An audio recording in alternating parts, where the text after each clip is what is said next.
2018 ခုနှစ်ပိုင်း22ရက်တနင်္ဂနွေနေ့ဝိသုဒ္ဓိမေတန်တရားစာအုပ်စာမျက်နှာ188နည်းနည်းချင်းအားဖြင့်သိဖို့နည်းနည်းဆိုခက်ခဲတာပါလေသိဖို့ခက်ခဲတဲ့ဟာလေဂံဘီရတာခေါ်နည်းနည်းချင်း၄မျိုးသူကဂံဘီရတာဆိုပါဠိစကားနော်မြန်မာကနည်းနည်းတာခက်ခဲတာပြောတယ်တိအထာဂံဘီရတာအကျိုးရဲ့နည်းနည်းချင်းနဲ့ဓမ္မဂံဘီရတာအကြောင်းရဲ့နည်းနည်းချင်းသောဒေသနာဂံဘီရတာဟောစဉ်ရဲ့နည်းနည်းချင်း၄ပฏิဝေဒဂံဘီရတာထိုးထွင်းပြီးသိခြင်းရဲ့နည်းနည်းချင်းဆိုပြီးတော့စုစုပေါင်း၄မျိုးရှိတယ်အဲ့မှာပရိစ္ဆာသမုပ္ပါဒေသနာတော်နဲ့ပတ်သက်ပြီးတော့ခက်ခဲနည်းနည်းပေါ့ဘယ်နှမျိုးရှိသလဲရေးပြပါဆိုပြီးတော့89ကမေးဘူးတယ်1989ပေါ့အဲ့မှာသူကနေတော့နည်းနည်းမှု၄မျိုးကိုပြန်ပြီးတော့အကျယ်ပြောပြတယ်အထာဂံဘီရတာအကျိုးတွေရဲ့နည်းနည်းခက်ခဲပုံဆိုတာဘယ်လိုများပါလိမ့်ပေါ့ဇာတိကြောင့်ဇရာမရဏဖြစ်၏ဇာတိနဲ့ကင်းပြီးတော့အခြားအကြောင်းကြောင့်ဇရာမရဏမဖြစ်ဘူးတဲ့။အိုရာသိတဲ့ဆိုတာကတဲ့ဇာတိပဋိသန္ဓေနေလို့ပါတဲ့။ပဋိသန္ဓေနဲ့ကင်းပြီးတော့တခြားကြောင့်ဖြစ်တာမဟုတ်ပါဘူးတဲ့။ဒီလိုမျိုးဇာတိအကြောင်းခံကြောင့်ဇရာမရဏတွေတပေါင်းနဲ့ဖြစ်ပေါ်လာတဲ့သဘောဟာသိနိုင်ခဲတဲ့အတွက်နည်းနည်းတဲ့။အဲ့ဒါအမှန်တရားပဲ။မရဏသိခဲတယ်တမောပဋိသန္ဓေသိခဲတယ်ဆိုတာအခုဘာဖြစ်လာလဲဆိုတော့ခေတ်ကာလပဲ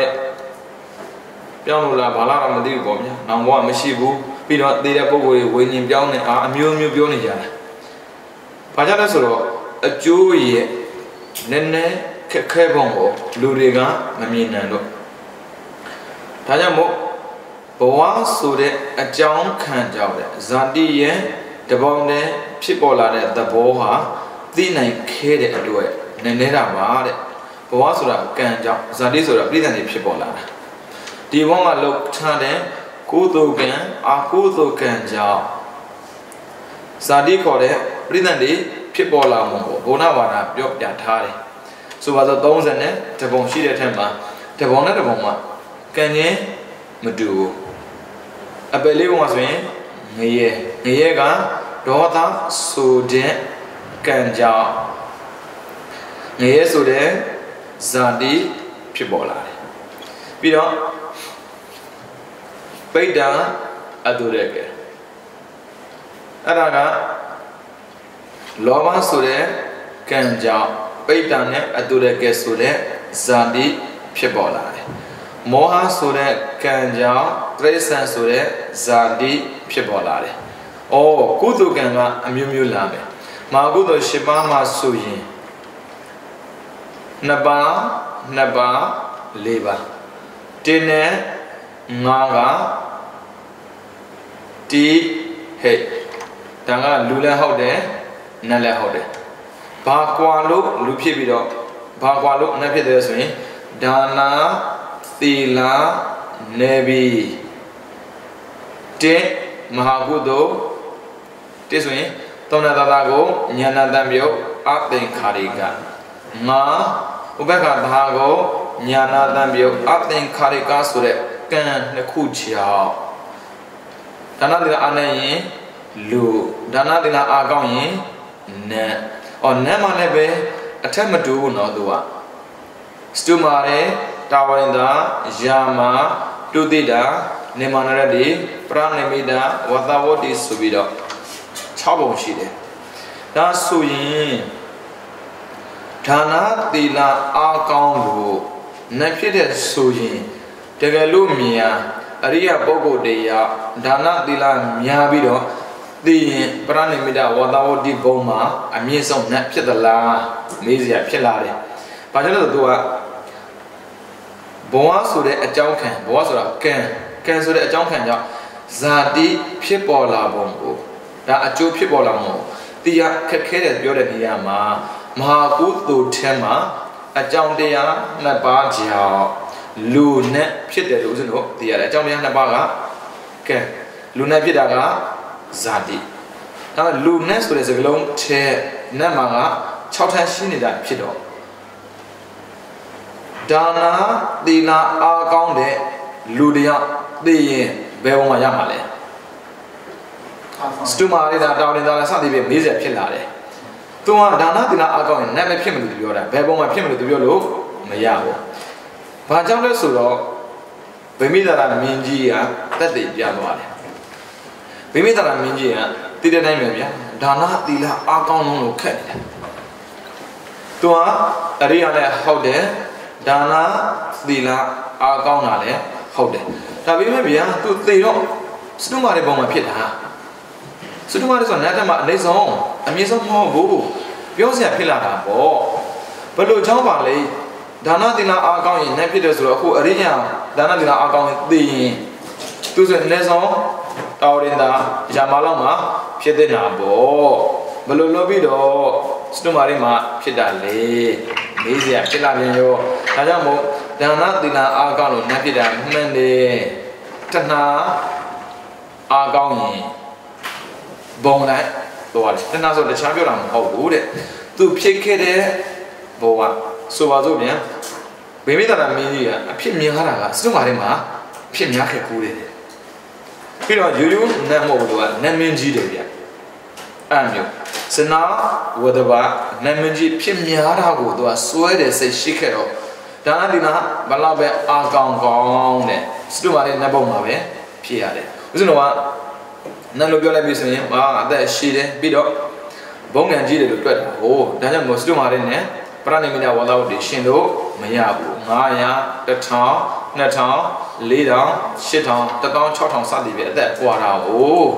အသက်ကွာတယ်ဆိုရင်ကိုယ်တို့ကကောင်းတဲ့ပုဂ္ဂိုလ်တယောက်ကအနည်းဆုံးပရဏိမိတဝါဒဝတ္တိဖြစ်ရမှာပေါ့မဟုတ်ဘူးတဲ့တဏှာရဲ့ဆွဲခေါ်ရလိုက်ဘုံကကွာပါသေးတယ်တဲ့ဒါဘဝဆိုတဲ့အကြောင်းကံကြောင့်ဇာတိဖြစ်ပေါ်ပေါ့ပြီးတော့သူတို့မာကုသိုလ်၈ပါးထဲမှာနောက်ထပ်၄ပါးကဘာလဲဆိုတော့2 3 6ခွန်သူကတော့ဒွိဟိတ်ဒါဆိုဒါနာသီလအားနဲ့ရင်လူဒါနာသီလအားကောင်းရင်နတ်ဒါဆိုရင်ကံကြောင့်ဇာတိဖြစ်ပေါ်ပေါ်မယ်ပြီးတော့နောက်ထပ်ကျန်တာကဘာကျန်လဲဆိုတော့နှစ်ခုပဲကျန်တယ်4နဲ့8ဒါနာသီလအားနဲ့ရင်လူဒါနသီလအားကောင်းရင်တော့သူကစတုမာရီပဲဒီတက်ပို့ပြီးအပေါ်တက်လို့မရတော့ဘူးဘဝကြောင့်ဇာတိဖြစ်ပုံကိုသူကပြောတာဟုတ်ပြီဒါဆိုရင်ပြမဖြစ်တာရောဒီမှာလဲပရမဇန်ဒုတိယဇန်တတိယဇန်စတုတ္ထဇန်ဆိုတဲ့ဇန်အလိုက်ဘုံကွဲသွားတယ်အဲ့ဒီဘုံကွဲတဲ့နေရာမှာလည်းပဲပရမဇန်မှာဆို3ပုံရှိတဲ့တူပဲဘာကွာသိလဲဆိုတဲ့ဇန်ချင်းတူတယ်တဲ့အဓိပတိချင်းကွာပြန်ရောအဓိပတိကွာရင်နေတယ်အဓိပတိမြင့်ရင်မြင့်သွားတယ်အဲ့ဒါကြောင့်ဘဝဆိုတဲ့ကံကဇာတိဆိုတဲ့ဘဝကိုပေးတဲ့နေရာမှာဘာကွာလဲဆိုရင်စန္ဒာစိတ်ဓာဝိရိယဝိမာန်သားဆိုတဲ့အဓိပတိကလည်းကွာသေးတယ်တဲ့ဒါပေမဲ့အထာကိုဗုဒ္ဓဝါဒယုံကြည်တဲ့ပုဂ္ဂိုလ်လောက်ပဲသင်ထားတဲ့ပုဂ္ဂိုလ်လောက်ပဲသိရတာကျန်တဲ့ပုဂ္ဂိုလ်ရဲ့အထာကိုမသိဘူးဒါကြောင့်မို့ဘာမြင်းစားဖြစ်လာတယ် freezing ဟာသမားရဲ့ဘာပြောလဲနောက်ဘဝမရှိဘူးနောက်ဘဝမရှိဘူးဆိုပြောလိုက်ပြီဆိုတော့ဒီဘဝမှာကံမရှိဆိုဒီပဲပြောတာနဲ့တူပဲ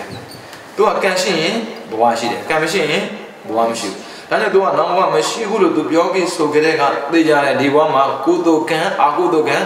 မရှိဘူးလို့ညင်လိုက်တယ်ညင်တာတော့မဟုတ်ဘူးဒါပေမဲ့ဝေးပြီးညင်တာဒါဆိုရင်ဘာသာကြောင့်ဒီတဲ့ပုဂ္ဂိုလ်တွေကရောဘာကိုညင်တယ်လဲကံကိုညင်တာတော့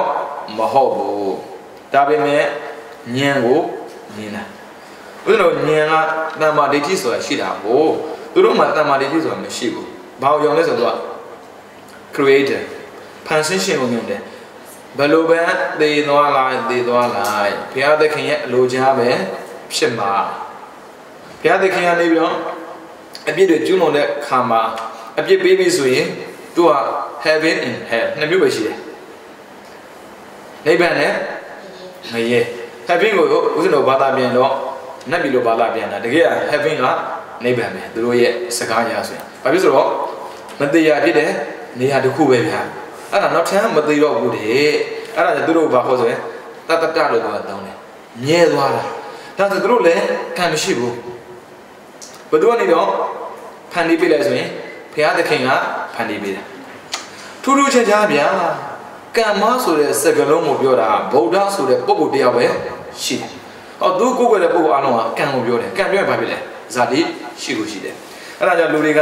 ကြောက်တယ်ဆိုတော့ဇာတိကိုကြောက်တယ်လေဇာတိကငရဲဇာတိကိုဘယ်သူမှမကြိုက်ဘူးတရိစ္ဆာန်ပိဋကအတုလကဇာတိကိုဘယ်သူမှမကြိုက်ဘူးဘာကြိုက်လဲဆိုတော့နတ်မြမကိုကြိုက်တယ်လူကတော့မဆိုးသေးဘူးပေါ့ဒါပေမဲ့လူဒုက္ခနဲ့ပြေးပါတယ်လေစီဝါကြီးဝါလုံနေရတာဟိုသွားလေသွားနေဆင်မပြေအောင်လေဘာဖြစ်လဲနတ်နဲ့မြမကိုကြိုက်တယ်နတ်နဲ့မြမကြတဲ့တော့ဘာဆိုဒါနအားကောင်းတာသီလအားကောင်းတာဒါနသီလကဘာလဲဘဝဆိုတဲ့အကြောင်းကံစကလုံးကဘဝလို့ပြောလိုက်တဲ့လူဘဝနတ်ဘဝလို့ထင်တယ်နော်မဟုတ်ဘူးနော်ဒီဘဝကဘာလဲကံကိုပြောတာဇာတိမှာပေါ်လာတဲ့လူဘဝနတ်ဘဝဒါဆိုရင်ဦးဇင်းတို့ဝိပဿနာဉာဏ်နဲ့ပတ်သက်ပြီးလေးလာဆန်းစင်မှုကျင့်သုံးမှုမရှိတဲ့ပုဂ္ဂိုလ်တယောက်ကသိကြတယ်ဗျဘဝကောင်းတာကိုမတန်းတာဘူးဘဝကောင်းတာကိုတန်းတာတယ်အဲကြောင့်သိပြီးရင်ဘာပဲပြောဗျာဒုက္ခနေတဲ့တကယ်ဒုက္ခကင်းတာသူမတွေ့ဘူးဒုက္ခနေတဲ့နတ်ဖြစ်ရင်ပြီးတာပဲကွာဒါပฏิပူဇိကဆိုတာတကယ်ကိုစံပြပဲနတ်ဖြစ်အောင်ကြိုးစားတဲ့အမျိုးသမီးတယောက်ပဲဟုတ်ပြီနော်ဒါဆိုရင်ဦးဇင်းတို့ဗုဒ္ဓဝါဒကကံကိုယုံတယ်ကံယုံတဲ့တော့ဘာဖြစ်လဲကံရှိရင်ဇာတိခေါ်တဲ့ဘဝရှိတယ်ကံမရှိရင်ဇာတိခေါ်တဲ့ဘဝမရှိဘူးအဲ့ဒါကံကဘာကြောင့်တည်လဲဆိုရင်ဉာဏ်ကြောင့်တည်တာဒါကြောင့်ဒါနလောက်တိုင်းသီလစောင့်တည်တိုင်းဉာဏ်ကိုထက်တာဒါနနဲ့ကံပဲသီလလည်းကံပဲဒါပေမဲ့ဉာဏ်ထဲထားတာဖြစ်တဲ့တူပဲအဲ့ဒီကံကလေဇာတိကိုမပေးနိုင်တော့ဘူးမြတ်စွာဘုရားပရိနိဗ္ဗာန်ဆံသွားတာဟာကံကုန်တော့မဟုတ်ဘူးလို့ကိလေသာကုန်တော့ကံကုန်တော့ဒါပရိနိဗ္ဗာန်ဆံမယ်ဆိုရင်ဗျာဘုရားပရမပြည့်ခဲ့တာလေးသိဉ္ဇတဲ့ကဘာတင်ဖြစ်ခဲ့တာလေဗျာဥစဉ်တို့အစင်မရှိဘဲနဲ့ဖြစ်ခဲ့တာမဟုတ်ဘူးအစင်ရှိသူဖြစ်ခဲ့တာအစင်မရှိနေတဲ့ပုဂ္ဂိုလ်တော်မှာအခုဒီကြောင်းမဝင်သေးဘူးလေဗျာအစင်ရှိဖြစ်ခဲ့တဲ့ပုဂ္ဂိုလ်တွေကဘလို့လို့ကြောင်းဝင်မှာတော့ဝင်စရာအကြောင်းမရှိဘူးသူကဒီတာအကျိုးစားတာကိုချမ်းသာမှာပေါ့ဒါပေမဲ့ဖျားဖြစ်ပြီးတော့မဖြစ်သွားလဲခန္ဓာကင်းသွားတာအဲ့ဒါခန္ဓာကင်းတာကကံကြောင့်မဟုတ်ဘူးဉာဏ်ကြောင့်အဲ့ဒီပဲဆိုရင်ကံကုန်လို့မဟုတ်ဘူးကိလေသာကုန်လို့ဒါဆိုရင်ကံကိုဖန်တီးတာပဲကိလေသာပဲဒါကြောင့်ကိလေသာဘော၃ပါးရှိတယ်လေမှတ်မိလားမသိအဝိဇ္ဇာတဏှာဥပါဒံအဲ့ဒါကိုကိလေသာခေါ်တယ်ဗျဒါဆိုရင်ဥစဉ်တို့ကုသိုလ်လုပ်တဲ့အခါမှာမတိပဲလောက်တာတွေပြီးတော့ကြိုက်လို့လောက်တာတွေတတိထားရတယ်ဗျမတိပဲလောက်ရင်အဝိဇ္ဇာဦးစီးတယ်ကြိုက်လို့လောက်ရင်တဏှာဦးစီးတယ်ဘာဦးစီးဘာထုတ်ပြတယ်ကံကိုထုတ်ပြတယ်ကံကိုထုတ်ပြရင်ဘာဖြစ်လဲဇာတိခေါ်တဲ့ဘဝဖြစ်ပေါ်လာတယ်ကံအထခံပြရတာအဲ့ဒီအကြောင်းကြောင့်ဖြစ်လာတဲ့အကျိုးရဲ့နည်းနည်းပုံမှာမှန်ပုံကိုယ်တွေမသိနိုင်ဘူးဗုဒ္ဓဝါဒယူတယ်ဆိုတဲ့ပုံကိုယ်တွေတော့မနော်ဘောဆိုရှိလို့လားကွာဒီလိုဖြစ်လာတာအဲ့ဒါမျိုးဘယ်လောက်ခက်ခဲတဲ့ဆိုသူပြရတယ်အဲ့ကြောင့်အာထအကျိုးရဲ့ကံပြရတာတိတ်နည်းနည်းတယ်တဲ့ဒါကြောင့်မို့လူတရားဖြစ်တယ်ဘာဖြစ်လို့သူကချမ်းသာပြီဘာဖြစ်လို့သူကဆင်းတာလဲဩဒါမျိုးကမေးစံဖြစ်လာတယ်မိသားစုဝန်ထမ်းမဝန်ထမ်းချင်းတူတူလူချစ်လူခင်ပေါ်တဲ့လူနဲ့လူချစ်လူခင်ပေါ်မပေါ်တဲ့လူနဲ့ယုံလာတဲ့လူနဲ့အသက်တိုးတဲ့လူနဲ့ဟာအမျိုးမျိုးကွဲပြားနေတာအဲ့ဒါဘာကြောင့်လဲဘယ်သူမှမသိဘူးပေါ်နေတာကတော့အကျိုးဒါပေမဲ့အကြောင်းကိုဘယ်သူမှဖန်လို့မမိဘူးထူးထူးဆန်းဆန်းများဗုဒ္ဓဆိုတဲ့လူသားတွေကအဲ့ပရိစ္ဆာသမုပ္ပါဒ်ကိုဘုရားပြီးတာနဲ့တပြည့်နဲ့သူရှာဖွေတယ်ဘာကြောင့်တရားဝါတွေဖြစ်လာတာလဲဘာကြောင့်တရားဝါတွေရပ်သွားတာလဲအဲ့ကြောင့်ဦးဇင်းတို့အင်တာနက်ဆိုရင်ကြောက်ဖို့မှာပေါ့အနေကဇာတိတန်တာဆိုတာအဖြစ်ရှာတာပဲဘဝကိုဖန်နေတာကဒီမှာတော့ပြောရင်ပါကံတကယ်ကံကိုဖန်နေတာကကိလေသာရှိလို့ကံရှိတာကံရှိလို့ဇာတိခေါ်တဲ့ဘဝပေါ်လာတာတဆင့်စီသွားတာဒါကြောင့်ဦးဇင်းတို့ကံအောင်မတတ်နဲ့ဘာတတ်မှာလဲကိလေသာကိုတတ်ပြရတယ်ကံတတ်လို့မရဘူးကံတတ်လို့သိတဲ့တော့မပေါ့ဒါကြောင့်မို့ဦးဇင်းတို့ကိလေသာဘောရှိတယ်ပြီးတော့ကံမဝရှိတယ်ဝိပါကဝရှိတယ်တကယ်လို့များကံကိုတတ်မယ်ဆိုတော့အဝိဇ္ဇာတဏှာဥပါဒမတတ်ပဲနဲ့သင်္ခါရနဲ့ကံမဝတတ်နေရမှာပေါ့တတ်လို့ဆိုပါလေမလုံးနဲ့ကုသိုလ်လည်းမလုံးနဲ့ အခုတို့လည်းမလုံနဲ့ဒိဗေတက်ရောက်တယ်ဒါပေမဲ့လုံတာမလုံတာသူပြောတာမဟုတ်ဘူးသိတာမသိတာကြိုက်တာမကြိုက်တာကိုပြောတာလုံတာမလုံတာကိစ္စမျိုးမလုံတဲ့ကံမြောက်နေတယ်လုံတဲ့ကံမြောက်နေတယ်ဘာဖြစ်လို့လဲကိလေသာရှိနေလို့ဒါဆိုရင်သူကဝတ်သုံးမျိုးရှိတယ်ကိလေသာဝရှိတယ်ကံမောဝရှိတယ်ဝိပါကဝရှိတယ်ဝိပါကဝလည်းမပယ်နဲ့ကံမောဝလည်းမပယ်နဲ့ဒါမှမပါလေကိလေသာဝတော့ပယ်ဟောပယ်ဆိုဘယ်လိုပယ်တာလဲဆိုသိလိုက်ကိုကုသိုလ်လုပ်ပြီးဆိုရင်ဒါဘာလုပ်နေရလဲအဝိဇ္ဇာဝင်လာမှဆိုဒါကုသိုလ်လုပ်တာဘာအတွက်လုပ်တာလဲကိလေသာကင်းခြင်းလို့ဒါဆိုရင်ကိလေသာကင်းခြင်းလို့ဆိုစကားတူတူလေးပဲဒါပေမဲ့ကိလေသာ၃ပါးကင်းသွားတယ်အဝိဇ္ဇာတဏှာဥပါဒံအဲဆိုအဝိဇ္ဇာတဏှာဥပါဒံအဝိဇ္ဇာကင်းတဲ့ဘာဖြစ်ဆိုတာသင်္ခါရမရှိတော့ဘူးဒါဆိုအပယ်မကြကြအကြောင်းမရှိဘူးတဏှာကင်းတဲ့အတွက်ကမ္မဘဝကင်းသွားတာကမ္မဘဝကင်းရင်လူနတ်ပြမမဖြစ်တော့ဘူးသဘောပါလားအဲ့ဆိုရင်ဦးဇင်းတို့ဘဝရှိသေးလားမရှိတော့ဘူးဒါပေမဲ့အခုဘဝရှိမနေဘူးလားရှိတယ်ဒါပေမဲ့နောက်ထပ်ရနိုင်မယ်ဆိုတကယ်သိလားမသိဘူးတားခက်လားဘာလို့ပဲကုသိုလ်လုပ်တာတခါကျရင်အပယ်ကြားတော့တာမျိုးရှိတယ်လေဘာလို့ပဲအကုသိုလ်လုပ်ဘာဖြစ်လဲနတ်ပြည်ရောတော့တာရှိတယ်မင်းတို့ဗုဒ္ဓဘာသာဘယ်လိုမှမသိဘူးဗုဒ္ဓဘာသာနဲ့မဆိုင်ဘူးကံနဲ့ဆိုင်တယ်အဲကြောင့်ကံကို16နှစ်သူပြောတာပေါ့အာသန္တကံကြောက်စရာအကောင်းဆုံးဘာလို့ပဲအာသန္တကံကောင်းနေအာသန္တကံဝင်ရင်ဘာဖြစ်လဲအပယ်ကြားသွားတယ်သူပြောတာကံကြောင့်ဘဝဖြစ်တယ်သူပြောတာโอ้ဟုတ်တယ်မလားအဲဆိုအာသန္တကံကမကောင်းတဲ့အကုသိုလ်ကံဆိုတော့ပြင်ထားပဲသွားမှာလဲအပယ်သွားမှာပဲအဲ့တော့သူတောင်းလို့မရဘူးဒါပေမဲ့အာသန္တကံကောင်းရင်တော့အာသန္တကံနဲ့ကံပဲလေအာသန္တကံကောင်းတော့မင်းမြန်လုပ်မယ်လွတ်မဲ့ဆိုတာပါလေဘဝပြန်ဖြစ်မယ်ပြောတာပဲအဲကံကကြောက်စရာကောင်းမှုကိုနားလည်တဲ့ပုဂ္ဂိုလ်ကကိလေသာကိုတတ်တာကံကိုတတ်ဘူးအဲကြောင့်သောတာပန်ဖြစ်လေကံကိုလုပ်လေပဲဒါမဲ့ဘာနဲ့လဲဉာဏ်နဲ့ဝိသခါတော့များသိတဲ့တိဘာလုပ်သွားလဲဒါနကုသိုလ်ကိုလုပ်သွားတယ်တာမန်ချင်းကံပဲတကယ်ပါလေဉာဏ်နဲ့ကိလေသာကိုတတ်ပြတာဒါနကဘာကိလေသာတတ်လဲဆိုတော့လောဘကိလေသာကိုတတ်တယ်မေတ္တာကဒေါသကိလေသာဘာဝနာကမောဟကိလေသာနောက်ဆိုဒါနမလုပ်လို့မဖြစ်ဘူးဘာဖြစ်လို့တဏှာမသိမှဆိုလို့ဒါပေမဲ့ဦးဇင်းတို့ပုထုဇဉ်ပုဂ္ဂိုလ်မဟုတ်ဘူးဒါနမလုပ်လို့မဖြစ်ဘူးဘာဖြစ်လို့လဲဆင်းရဲပါဆိုလို့တဏှာအားကြီးတာအဲဆိုဘောကပြန်ဖြစ်တယ်မှန်းလို့မရတဲ့ဟာကိုဘာဖြစ်လဲဗုဒ္ဓကပြောကြတယ်ဦးဇင်းသိရတယ်ဒါဆိုရင်ဒါနလုပ်တိုင်းဘာသိရမလဲကိလေသာသိရမယ်ကိလေသာတစ်လုံးလည်းမဟုတ်တော့သုံးလုံးဘာလဲအဝိဇ္ဇာတဏှာဥပါဒံဒါဆိုရင်ဒါနလောက်တာကကြိုက်လို့လုပ်တာမဟုတ်ဘူးဆွဲလို့လုပ်တာမဟုတ်ဘူးကြိုက်လို့ဆွဲလို့ဆိုကြိုက်တာကတဏှာဆွဲတာကဥပါဒံဒါဆိုရင်ပြင်တာပါလာမလဲကံလာမယ်ကံလိုက်ပါလာမလဲဘဝလာမယ်အဲ့ဒါသူကပြောတာအထကံပြီးတာပြောတော့မှမလွယ်ဘူးဆိုတော့ကံကောင်းထောင်းမစွာနဲ့ဗျာဘုရားဟောတဲ့တရားလည်းရှိတယ်ပြီးတော့အဲ့ဘုရားဟောတရားကိုသံဃာအဆက်ဆက်ကလည်းပဲဆောင်ယူလာတယ်ပြီးတော့အဲ့သံဃာဆက်ဆက်ဆောင်တဲ့အပြင်ထူခြားထက်မြက်တဲ့သံဃာတခါဒါကိုနားလည်အောင်ထပ်ရေးပေးခဲ့တာအဲ့ကြောင့်ဒါကြည့်တော့ဟုတ်သားပဲဘုရားဝါဒမှာစာပေကိုလေးလာအားကောင်းတဲ့ပုဂ္ဂိုလ်တွေပြီးတော့တရားနာအားကောင်းတဲ့ပုဂ္ဂိုလ်တွေဒါကိုပြောလိုက်မယ်ဆိုရင်တော့ဘောဆိုရှိတယ်ဆိုချက်ချင်းလက်ခံတယ်ဘာလို့ဆိုတော့ဘလောက်ပဲခက်ခဲမှုရှိတဲ့တရားနာတယ်ပြီးတော့တရားကျင့်တယ်ပြီးတော့တရားလေးလာတဲ့ပုဂ္ဂိုလ်ကဉာဏ်ကောင်းတာဖြစ်တဲ့အတွက်ကံကိုတန်းမြင်နေတယ်ဗျအခုတော့ကံမြင်သွားပြီလေပြီးတော့မှသင်ထားတယ်တော့30မှာရှိတဲ့သရောဝကိုမှန်းကြည့်လို့ရသွားပြီဘာကံကြဘာကံကြတကယ်လို့ငါဒီနေရာရောက်ငါဘာကံနဲ့တကယ်ငါဘာဒီကံရှိရင်ဘယ်နေရာရောက်မယ်တမ်းပြီးပြောတတ်သွားတာဘလောက်ပဲခက်ခဲနေတဲ့ဉာဏ်အားကောင်းရင်ခက်ခဲမှုအလုံးကိုကြော်လွှားနိုင်တယ်ပြီးတော့အဝိဇ္ဇာအကြောင်းခံကြောင့်သင်္ခါရတို့တပေါင်းနဲ့ဖြစ်ပေါ်လာခြင်းသဘောကိုလည်းပဲသိဖို့ခက်ခဲတယ်အဝိဇ္ဇာကြောင့်သင်္ခါရမသိမှုအဝိဇ္ဇာကြောင့်သင်္ခါရကုသိုလ်အကုသိုလ်ဖြစ်တာကိုလည်းပဲသိဖို့သိခက်တယ်တရားမှတ်တဲ့ခါမှာတော့လည်းသိတယ်လို့ပဲဗျာဒါမှတ်တယ်အကုသိုလ်ပြင်မှသိတယ်ကုသိုလ်ပြင်မှသိတယ်ဒါကဘာလို့ဉာဏ်ဥသိတဲ့အရာနဲ့မှတ်တယ်လို့သာဝိပဿနာမှတ်တဲ့ခါမှာဘာဖြစ်လဲဒါအကုသိုလ်ဒါအကုသိုလ်လို့သိတာပြီးဝိပဿနာမမှတ်ဘူးဆိုရင်ကုသိုလ်လုံးနေမှမသိဘူးအကုသိုလ်လုံးနေမှမသိဘူးအဝိဇ္ဇာရဲ့မှတ်မှုအားကောင်းတဲ့အတွက်သင်္ခါရတွေအလိုလိုဖြစ်နေတာဒါဆိုရင်သင်္ခါရကြည့်လိုက်လမ်းသွားတယ်သွားနေမှသိလားဆိုတော့မသိဘူးစကားပြောနေမှအဲ့ဒါအဝိဇ္ဇာကြောင့်သင်္ခါရတွေဖြစ်နေတဲ့ဆိုတာသိဖို့ခဲတယ်အဲ့ဒါအမှန်ပဲအခုဦးစင်းစာသင်နေတယ်ကိုပြန်ပြီးမှဘာလုပ်လဲစာသင်နေဆိုပြန်သိတာ ပုံမှန်နဲ့သင်တော့တဲ့အခါမှာဘာဖြစ်လဲသင်နေတဲ့ကံပဲဖြစ်နေတာဒါသင်္ခါရပဲဒါမဲ့အဝိဇ္ဇာဖြစ်တာဦးဇင်းတို့တတိမထားမိဘူးဒါကြောင့်မို့ဘုရားကသွားလာနေထိုင်အေးတန်တတိမြဲပါစေတတိမြဲပါစေဘာဖြစ်လဲဆိုတော့ဘာလုံးလဲဆိုတာသိတယ်အဲ့ဆိုတော့ねဖြစ်တာနဲ့တန်သိတယ်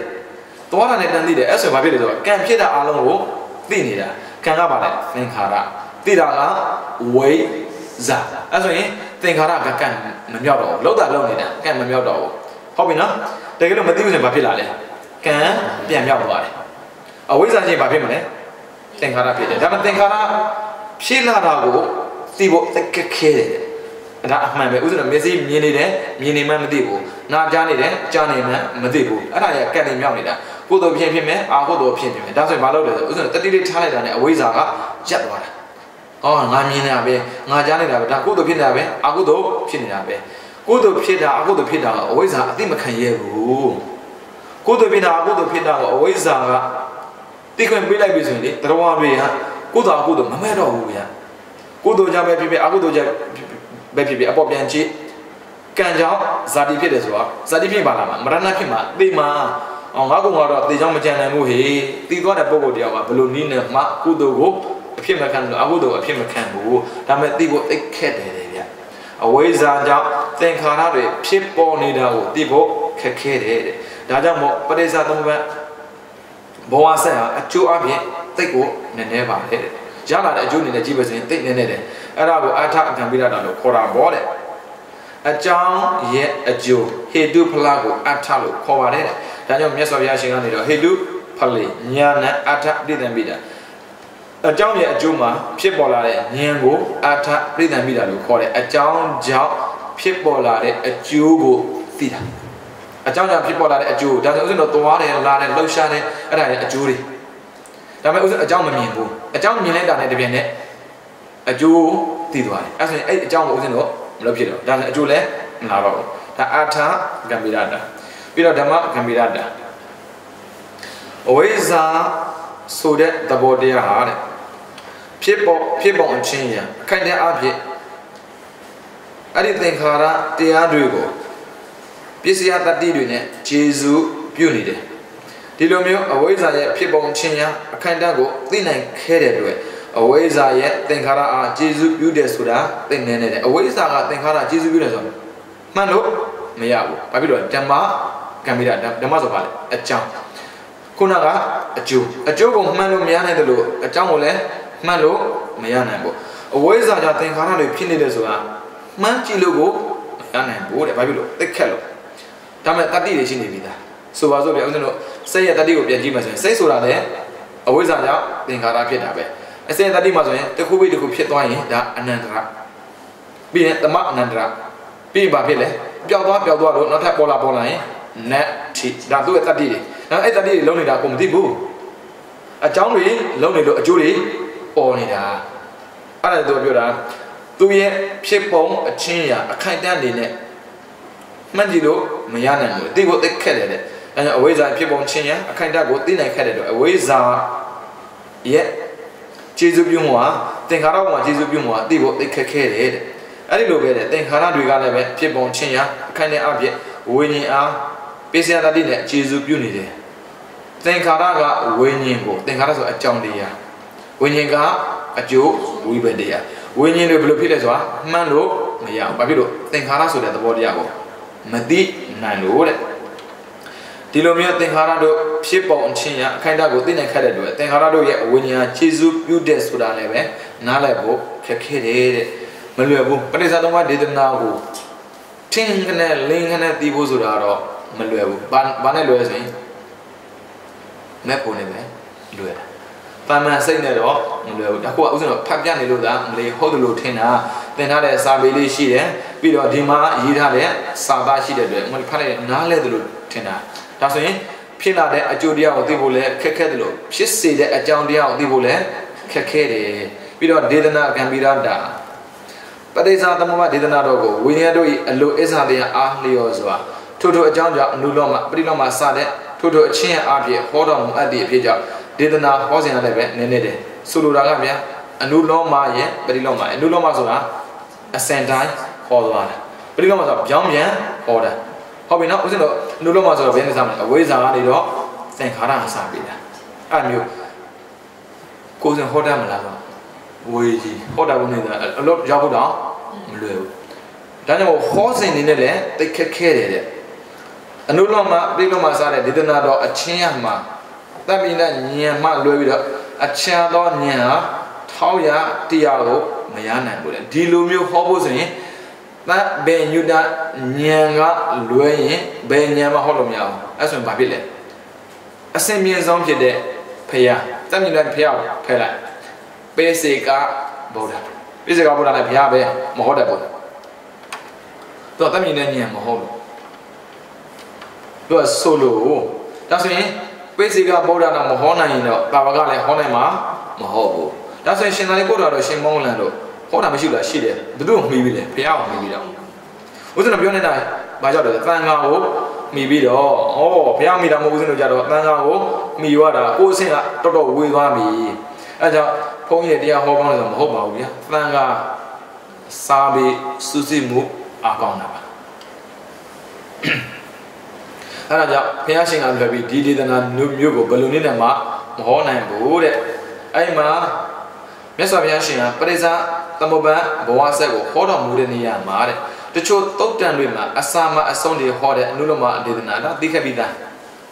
တချို့သုတ်တန်မှာအဆုံးမှာအစာတွေဟောတဲ့ပฏิလောမဒေသနာတချို့သုတ်တန်မှာအနုလောမပฏิလောမဒေသနာတချို့သုတ်တန်မှာအလယ်မှာအဆုံးတွေဟောတဲ့အနုလောမဒေသနာပြီးတော့တချို့သုတ်တန်မှာအလယ်မှာအစာတွေဟောတဲ့ပฏิလောမဒေသနာတချို့သုတ်တန်မှာအဆက်သုံးပါအလွှာလေးပါနေနဲ့ဟောတဲ့ဒေသနာတချို့သုတ်တန်မှာအဆက်နှစ်ပါအလွှာသုံးပါဟောတဲ့ဒေသနာတချို့သုတ်တန်မှာကျတော့အဆက်တစ်ပါအလွှာတစ်ပါစသည်ဖြင့်ဒေသနာအမျိုးမျိုးကိုဟောနိုင်တယ်နဲတော့မဟုတ်ဘူးဒါပရိစ္ဆာသမတစ်ခုတည်းပဲဒါပေမဲ့ဟောပုံကတော့တစ်ခုမှမတူဘူးဘယ်လိုပုဂ္ဂိုလ်မျိုးကိုဘယ်လိုဟောရမလဲဒါအင်ဒရိုအလိုက်ခေါ်တယ်ဒါဆိုတော့တမန်တော်ဉာဏ်ကိုပူဇော်တဲ့နေမှာပါတယ်မလားသူ့ရဲ့အကြိုက်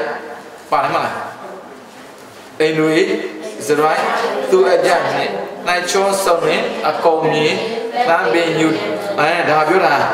ဒီပုဂ္ဂိုလ်ကိုဒီလိုမျိုးတဲ့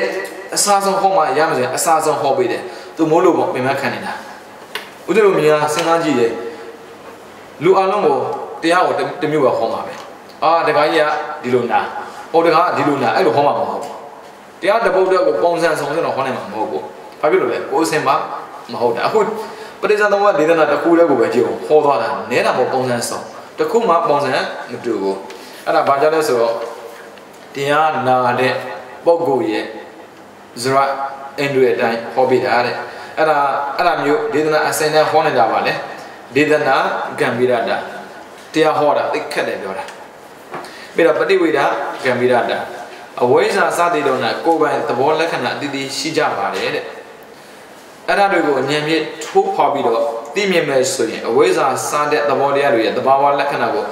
မှန်မှန်ကန်ကန်ထိုးထွင်းပြီးသိနိုင်ပါတယ်တဲ့တကယ်တော့တဲ့ဒီလိုမျိုးသိမြင်နိုင်ခြင်းသဘောဟာလည်းပဲသိခရင်နေတဲ့ဒါဆိုရင်အဝိဇ္ဇာသဘောဦးဇင်းတို့ကြည့်မယ်အဝိဇ္ဇာလက္ခဏာကဘာလဲမသိမှုလက္ခဏာရှိတယ်အညာနာခေါ်တယ်မသိမှုလက္ခဏာကအဝိဇ္ဇာလက္ခဏာပဲဒါဦးဇင်းတို့သင်ထားလို့သိတာပေါ့အဝိဇ္ဇာလို့ဆိုတာရေးပြရုံနဲ့မသိနိုင်ဘူးဘာပြောတာလဲမသိဘူးလေအာရဲ့ဝါလုံကြည့်တဲ့ရဲ့ဇာခွဲနှလုံးရဲ့ရေးချတယ်ဒါလေးပဲသိမယ်ဒါဆိုအဝိဇ္ဇာလက္ခဏာပါလေမေးရင်မသိမှုလက္ခဏာရှိတယ်အဲ့ဆို तू ကမသိမှုလက္ခဏာရှိပြီဆိုရင်အမှန်ကိုမသိအောင်လုပ်ပေးတယ်သူ့ရဲ့သဘာဝကမသိအောင်လုပ်ပေးတယ်ဒါဆိုရင်သိတာမရှိဘူးလားရှိတယ်ဘာလို့လဲအမှားကိုတော့သိအောင်လုပ်ပေးတယ်အမှန်ကိုမသိအောင်လုပ်ပေးတယ်ဒါသူ့ရဲ့သဘာဝသူ့ရဲ့လက္ခဏာပဲနောက်ကိုသိဖို့ဆိုတာမလွယ်ဘူးတဲ့ဒီလိုမျိုးသိဖို့ဆိုတာသိခက်ခဲတယ်တဲ့ဒါကြောင့်မို့ပရိစ္ဆာသမုပ္ပါဘဝဆက်ဟာဉာဏ်ဖြင့်သက်ဝင်ပြီးတော့ထိုးထွင်းသိနိုင်ခဲ့တဲ့အတွက်နည်းနေတာပေါ့တဲ့အဲ့ဒါကိုဘာခေါ်လဲဆိုပฏิဝေဒထိုးထွင်းသိတာအဲ့ဒါကြောင့်ဆိုတော့ပရိယရှိတယ်ပฏิပတ်ရှိတယ်ပฏิဝေဒရှိတယ်ပရိယဆိုတာစာပေသင်ကြားမှုပฏิပတ်ဆိုတာကကျင့်သုံးမှုသင်ထားတဲ့စာပေတွေနာထားတဲ့တရားတွေကိုကျင့်သုံးတာကပฏิဝေဒပရိယနဲ့ပฏิပတ်အသိနဲ့အကျင့်နှစ်ရင်ပါလာလဲဆိုတော့ပฏิဝေဒထိုးထွင်းသိမှု ခွဲခြားပြီးတော့သိသွားတာဒါကြောင့်ခန္ဓာဉာဏ်ရောက်တရားဥစ္စာကြားဖို့နေတာပဲဩနေစာဒုက္ခအနတ္တနေစာဒုက္ခအနတ္တသိဖို့ဆိုရင်ဘာလို့လဲဆိုတော့အကြောင်းနဲ့အကျိုးလို့လေအကြောင်းနဲ့အကျိုးသိဖို့ဆိုရင်ဘာလို့လဲနာနဲ့ရုပ်လို့လေနာနဲ့ရုပ်ဆိုရင်ရင်းနေပြီသားသိနိုင်တာနဲ့မသိနိုင်တာသိနိုင်တာကနာမသိတာကယောဖောက်ပြန်တာကယုတ်သိတာကနာဒါတွေတော့ဥစ္စာသိပြီသားတကယ်လည်းသိလားဆိုတော့မသိဘူးလေဒါစာရှိလို့သိတာအဲ့ဆိုအခုစာရှိလို့သိသွားပြီကြည့်ကြည့်လိုက်တကယ်သိတယ်အဲ့ဒါကိုပါဟောပฏิဝေဒခေါ်တယ်အဲ့ဒါနောက်ဆုံးဖန်နိုင်တယ်ဗုဒ္ဓဝါဒမှာပฏิဝေဒသာသနာအစစ်မြင့်ဆုံးပရိယသာသနာအစစ်နေဆုံးဒါမှမဟုတ်အလဲတော့သွားမကျင့်တယ်ဗျအလဲရပါလားပฏิပတ်မြင်သွားကျင့်ပฏิပတ်ကျင့်တဲ့အခါမှာကံကောင်းထောင်းမဆိုတဲ့ဆရာကောင်းနဲ့တွေ့ရင်တော့အမှန်တိုင်းသွားတယ်တကယ်လို့မြန်ဆရာကောင်းနဲ့မတွေ့ရင်တော့သွားအောင်ပါပဲအခုဗမာနိုင်ငံမှာတော်တော်များပိတ်ခံရပြီဆရာတွေဟိုဆရာပိတ်ဒီဆရာပိတ်ရတော့တာပဲဘာဖြစ်လို့ဆိုတော့မလေးမင်းတို့ပညာပရမတ်ကွဲမဲ့ဆိုရင်ဘုရားပေါ်တော်မှာဘာတက်ပါလို့ရတယ်ညာတက်ပါလို့ရပြောလာတာလေဒါကြလို့မြန်အဲ့ဆရာတော်ကိုကိုယ်ွယ်တဲ့တက္ကသိုလ်ဆိုရင်ရောဘယ်လိုတွေးခေါ်မလဲသူကပရိယမသိမှုလေသူကပฏิပတ်တင်တာပฏิပတ်တင်တဲ့ပုဂ္ဂိုလ်ကအမှန်မှန်ဘယ်တော့မှမသိနိုင်ဘူးပရိယကိုတင်တဲ့ပုဂ္ဂိုလ်ကအမှန်မှန်သိကိုသိတယ်ကျင်းတဲ့ခါမှာပေါ်လာတဲ့ဟာလည်းသူသိတယ်ဒါကဘာလဲဟာပါပဲဒါကြလို့ဆရာပြောတဲ့ဟာဆိုရင်မှန်ရင်မှန်တယ်ဆိုသူဆုံးဖြတ်နိုင်တယ်မှားရင်မှားတယ်ဆိုတာဆုံးဖြတ်နိုင်တယ်အမှန်မှန်ကိုဆုံးဖြတ်နိုင်တယ်ပရိယပဲပฏิပတ်မဟုတ်ဘူးဒါဆိုရင်ဦးဇင်းတော်တရားကျင့်တဲ့ခါပဲဖြစ်ဖြစ်သူများကိုတရားဟောတဲ့ခါပဲဖြစ်ဖြစ်အမှန်မှန်သိဖို့တော့လိုတယ်သူဟောတဲ့တရားကသူပြောချင်ပြောမှာလေသူပြောချင်ပြောပြီးပြောတယ်ဦးဇင်းတော်နားလည်ကြလာပြီးတော့ကျင့်ဖို့ဆိုတာမဖြစ်နိုင်ဘူးလေအဲ့ဒါဆိုပေတံနဲ့ပြန်တန်းကြည့်ရအဲ့ဒါပရိယဆိုတဲ့စာပေသင်ကြားမှုပေတံနဲ့ပြန်တန်းကြည့်ရတယ်အဲ့ဒါမြတ်စွာဘုရားကပရမဆုံးကိုသူဦးစားပေးပြီးထားခဲ့တာကယဟန္တာဒုတိယကအနာဂံတတိယကသဂရကံစတုတ္ထကသောတာပန်အရိယပြီးရင်ထိတ်ဆုံးမှထားတာပရိယမှာကျွမ်းကျင်တဲ့ပုဂ္ဂိုလ်တွေထားတာဘာလို့သူအမှားဘယ်တော့မှမလုပ်ဘူးသူသာမှန်မှားမယ်ဒါသူပြောတဲ့စကားမှားစရာအကြောင်းမရှိဘူးဘာဖြစ်လို့ဆိုသူသိလို့ပြောတာမဟုတ်ဘူးလေဖျားသိတဲ့စကားသူပြောတာဟုတ်အဲ့ဒါမျိုးအဲ့ဒါကြောင့်ဦးဇင်းတို့ကဘာလို့လဲဆိုတော့စာလည်းနည်းနည်းသင်နေတယ်ထင်တာပဲလေဦးဇင်းတို့ထင်တာပြောတာပါခဏကြာ must do it ဖြစ်မှာဆိုလို့ဦးဇင်းတို့အကြံပေးကြည့်တယ်တရားကျင့်မယ်ဆိုရင်စာလေးတော့နည်းနည်းသင်နေတယ်ဆိုပါစို့အဲ့ကျင့်မဲ့တရားနဲ့ပတ်သက်ပြီးအနည်းဆုံးအဲ့စာလို့တော့သိဖို့လိုတယ်ဆိုပါစို့ဦးဇင်းတို့သမထဆိုရင်ကမ္မထ40သိထားရမယ်ကမ္မထ40သိဖို့ဆိုရင် right 6ပေါက်လည်းသိထားရမယ်ဘာလို့ဆိုတော့ကိုက mix လုပ်ရမှာ哦 mix လုပ်တိုင်း match ဖြစ်တာမဟုတ်ဘူးဆိုပါစို့စီနဲ့ရေဘယ်တော့မှ match မဖြစ်ဘူးရောမရောကြက်လို့တဲ့ရေများများစီများများလုံးဝကွဲနေတယ်ဒါမဲ့ရေနဲ့နွားတို့ပြောကြည့်လိုက်ဘယ်ဟာရေဘယ်ဟာနွားတို့ဆိုတာခွဲလို့ကိုmix လုပ်လိုက်ပါ match ဖြစ်သွားတာအဲ့ဒါမျိုးဆိုရင်ဟုတ်တယ်ဒါမျိုးဆိုတော့တရားမှတ်တဲ့အခါမှာကိုမှတ်တဲ့ကမ္မထန်နဲ့ကိုယ့်ရဲ့စကားကြိုက်ရလားဒါသမထပြောတာလွဲမှာဆိုလို့ဝိပဿနာကျတော့မလို့ဘူးဗျဝိပဿနာဇရိုက်လည်းမလို့ကမ္မထန်လည်းမလို့ဘူးသူကဘာလို့ဆိုတော့ခန္ဓာပဲလို့တာရုပ်ခန္ဓာရှိတယ်နာမ်ခန္ဓာရှိတယ်ရုပ်ခန္ဓာကဖောက်ပြန်နေနာမ်ခန္ဓာသိနေမယ်ဒီလောက်ဆိုရင်သူကလုံလောက်တယ်ဒီတဲ့သွားဒီတဲ့သွားတဲ့နေရာမှာသွားနေတယ်သွားအဲ့လိုလည်းမဟုတ်ဘူးဘယ်ရများတယ်လဲဥစ္စာတော့ဒီဝိပဿနာဉာဏ်ရောင်း7ပါးရှိတာဟိုအဲ့ဒါမှာ short ပြရတယ်မ short လို့မရဘူးရှင်တို့တာကြတော့မ short ပြတယ်ဆိုတော့ဉာဏ်ကို short ပြရတာဉာဏ်အားကောင်းသူကြတော့ဉာဏ် short ချတာဒီဝက်ကလေးမထေလို့ဆိုရင်သတ္တကို short ပြရတယ်ရှေ့အနာကြတော့ဝိရိယ short ပြရတယ်တယောက်နဲ့တယောက်မတူဘူးအဲ့ short ဖို့ဆိုနေရသိမှာပေါ့ဘာပုံမှန်မသိဘူးဆိုရင်တရားတော့မှတ်နေပါတရားရကြလို့မှတ်လိုက်တယ်ပုံမှန်မသိအဲ့ဒါရပျော့တာခက်တယ်နေရခက်တယ်သူများလည်းစကားပြောလို့မရစကားပြောတယ်တော့ logic ကိစ္စလေတရားမှတ်တာမဟုတ်ဘူးဒါပေမဲ့ကိုယ့်ရဲ့စိတ်ထဲမှာတရားပေါ်နေတယ်ဒါသူနဲ့စကားပြောဆင်ရမပြေတော့ဘူးတင်းရုပ်ဆို match မဖြစ်တော့ဘူးအဲ့ဆိုဘာလဲလူကအခန်းလိုက်ဖြစ်လာတာတကယ်တရားနဲ့ပတ်သက်ပြီးကျင့်နိုင်တဲ့ပုဂ္ဂိုလ်ကဘယ်တော့မှခန္ဓာမဖြစ်ဘူးတခြားလို့မကျင့်နဲ့ဘုရားပဲကျင့်ဘုရားစကားပြောတဲ့သူများနဲ့ခန္ဓာမဖြစ်ဘူးနေတိုင်းသူများနဲ့ခန္ဓာမဖြစ်ဘူးဘာဖြစ်လို့တရားမှန်သွားရင် logic နဲ့ပေါင်းလို့ရသွားတယ်ဒါပေမဲ့လေကိုကဘာဖြစ်လဲဆိုတော့အဲ့တရားကိုထိန်းချုပ်ကိုမသိတော့လေပိုးနေတာလူတယ်ဆိုတာလည်းရှိတယ်ပိုးတယ်ဆိုတာလည်းရှိတယ်လွန်တာပေါ့ဗျာဆိုလိုတာပီတိလွန်တာလည်းရှိတယ်ဒုက္ခလွန်တာရှိတယ်ဥပ္ပက္ခလွန်တာရှိတယ်ပြီးတော့တဏှာလွန်တာရှိတယ်ဘာလွန်မှန်းသိဖို့တော့လိုတယ်ပြောမှာတချို့ကတတိလွန်တယ်ဆိုရှိလို့လားရှိတာပေါ့တ တတိလုံးလုံးမရဘူးတတိကသတ္တရဲ့ပညာရဲ့ဝိရိယရဲ့သမာဓိရဲ့အဲ့ဒီလေးခုနဲ့ပြန်ထင်းပေးရတယ်ဆိုပါစို့ဗျာ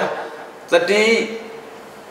လူတာဥစ္စာတတ္တအာနေရင်ပညာအာနေရင်တတိနဲ့တတ္တနဲ့ပညာပြန်ခေါ်ပေးရတယ်ပြီးတော့ဝိရိယအာနေရင်ပြီးတော့သမာဓိအာနေရင်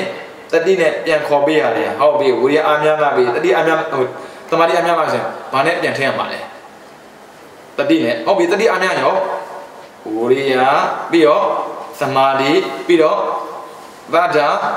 ပြီးတော့ပညာတခုခုနဲ့ပြန်ထည့်ရတယ်တချို့တတိအာကောင်းရင်တားကြီးကျင့်စရာမလိုတော့ဘူးသူကကျင့်တာများသွားလို့တားကျင့်စရာမလိုနဲ့တတိအာကောင်းနေတယ်အဲ့ဆိုပါလေဝိရိယမလိုက်နဲ့တော့အဲ့ချိန်မှာဆိုရင်ဝိရိယ short တာဘာနဲ့သိရမှာလဲပညာနဲ့သိရတယ်ဗျတချို့ကြတော့တတ္တအာကောင်းတယ်သူမြတ်တဲ့စောထားတော့လုံနိုင်တယ်သူမြတ်တဲ့စောသိနိုင်တယ်ဘာလာပဲသိနေပညာမပိုင်ရင်လွန်သွားတတ်တယ်ပြန်ထိန်ပေးရတယ်အဲ့ဒါဘာနဲ့ဆိုင်လဲဆိုတော့တရားနဲ့ဆိုင်တာလေတရားဆိုဒီလိုစာပေသင်ကြားမှုနဲ့ပဲဆိုင်တာစာပေသင်ကြားမှုမရှိတဲ့မသိဘူးအဲ့ဒါလုံးဝပြောရတယ်မသိနိုင်ဘူးတခုတော့ရှိတာပါဗျာမှန်းတဲ့သောတာပန်ဖြစ်တော့မပြောတတ်ဘူးပြင်ပေးစရာမလိုတော့ဘူးသောတာပန်မပြောနဲ့အဲ့ဟိုကန်းလက်ဒီကန်းလက်လေဒီဇောကကနေဒီလို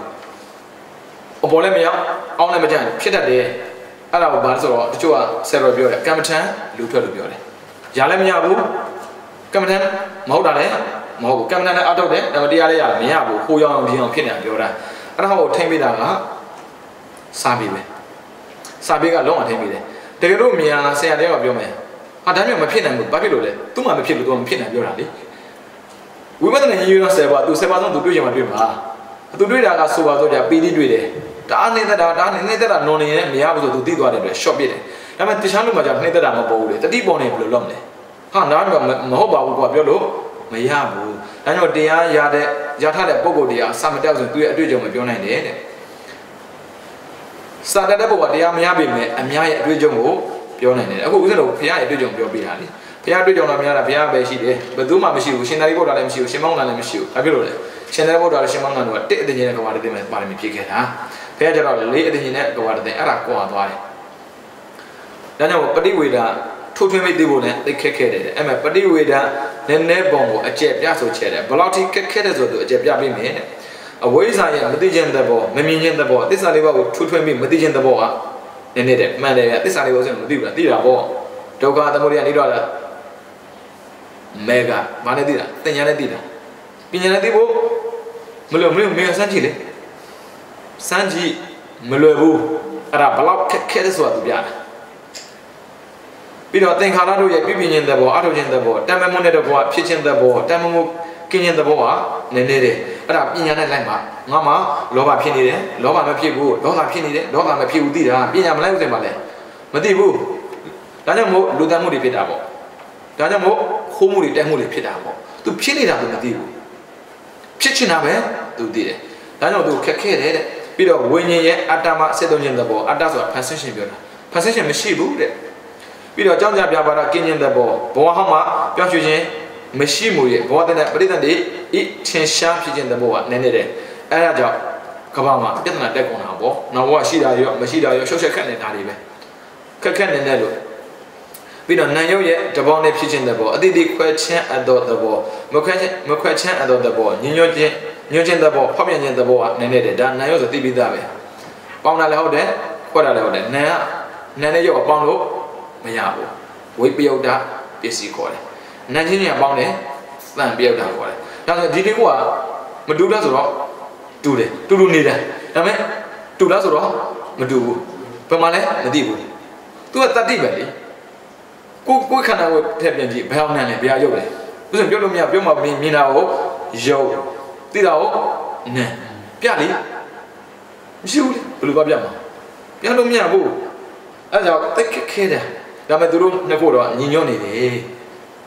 နာနဲ့ရုပ်ညီညွတ်လို့ဘာဖြစ်လဲရုပ်ကြီးအောင်ရွေ့သွားတာပေါ့ဥစဉ်နေမကောင်းတဲ့အချိန်မှာဒါသိတာလေပဲနေမကောင်းတော့ဘူးဆိုရင်ဘာဖြစ်လဲအဲ့ရုပ်ကြီးလေလမ်းလျှောက်လို့အဆင်မပြေဘူးလုံးဝမရဘူးတကယ်ကြီးချီတယ်လေးလိုက်တာပထဝီဓာတ်လွန်ကဲနေတာတန်လေးပါညီညွတ်တဲ့ခါမှာစိတ်ဖြစ်တိုင်းရုပ်ကကလေးလေးမြင်ဖို့မှာပြေးတာသူ့မှာမောတယ်ဆိုရှိရလားတော့လေးရမဖြစ်နေတာ ဘာလို့စိတ်ဖြစ်တိုင်းယောဂပါအဲ့ဒါပါလေညီညွတ်ခြင်းသဘောဒါညီညွတ်နေတာမညီညွတ်တာမရှိဘူးလားရှိတာပေါ့ပြီးတော့ဖောက်ပြန်တာမရှိဘူးလားမေးနေနဲ့အဲ့ဒါအမြဲတမ်းဖောက်ပြန်နေတာအခုတော့မှထိုင်နေနဲ့ဟိုကပြောင်းနေရပြောင်းဟိုကကြည့်နေပြောင်းနေရတာပဲဒါပေမဲ့ဒါကြီးကသိဖို့ခက်ခဲတယ်အခုလို remind လုပ်နေမှာဟုတ်သားပဲရုပ်ဆိုဒီလိုပါလားနဲ့ဆိုဒီလိုပါလား remind လုပ်မှာသူသိတာမဟုတ်ဘူးပြီးတော့သဗ္ဗယရဏရဲ့အစိုးရခြင်းတဲ့ဘောလောကဤအဖြစ်ဒွါရဤအဖြစ်ခိတ္တဤအဖြစ်အာယုံဤထင်ရဝိတ္တိအဖြစ်ဆိုတဲ့သဘောနည်းနည်းတယ်ခိတ္တဆိုတာလည်းပြောတာဟုတ်ပြီနော်ဘာရစိုက်တယ်ဆိုတော့အာယုံနဲ့စိုက်တဲ့နေရာရူပကရခန္ဓာရတ္တယဖောတ္တပယဆိုအာယုံစိုက်တဲ့နေရာကိုသူခိတ္တလို့ပြောတယ်သာရဏအစိုးရခြင်းတဲ့ဘောဒါ secondary မျက်စိကအောင်စိုက်ပြီဆိုရင်မြင်တာပြောတယ်လောကဆိုတာ velocity ဆိုဖြစ်ပြီးပြတ်တဲ့သဘောကိုပြောတာဒွါရဆိုတာကတရားခိတ္တဆိုတာကလမ်းမြည်ဘာရဲ့စိုက်မှာဆိုရင်အာယုံတွေစိုက်တဲ့နေရာပြီးတော့အာယုံရဲ့ထင်ရဝိသေဆိုအာယုံဤကရှိတာအာယုံတွေဒီမှာထင်နေတာမဟုတ်ပါခေါ်အာယုံရဲ့ထင်ရဝိသေဒါလည်းနည်းနည်းတယ်ဘာကြောင့်မြင်တာလဲမင်းဟာမျက်စိရှိလို့မြင်တာပေါ့ဘာမှထင်တာလဲမျက်စိမှာထင်တာပေါ့အားရှောက်ချက်သူပြောချင်ပြောမှာပဲဘယ်လိုပဲပြောအဲ့သဘောကလေးလာလေးခက်ခဲလေးပဲပြီးတော့ဖန်ပါရဲ့တွေ့ထိခြင်းသဘောတိုက်ခတ်ခြင်းသဘောပေါင်းဆောင်ခြင်းသဘောဆွေးခြင်းသဘောကလည်းပဲ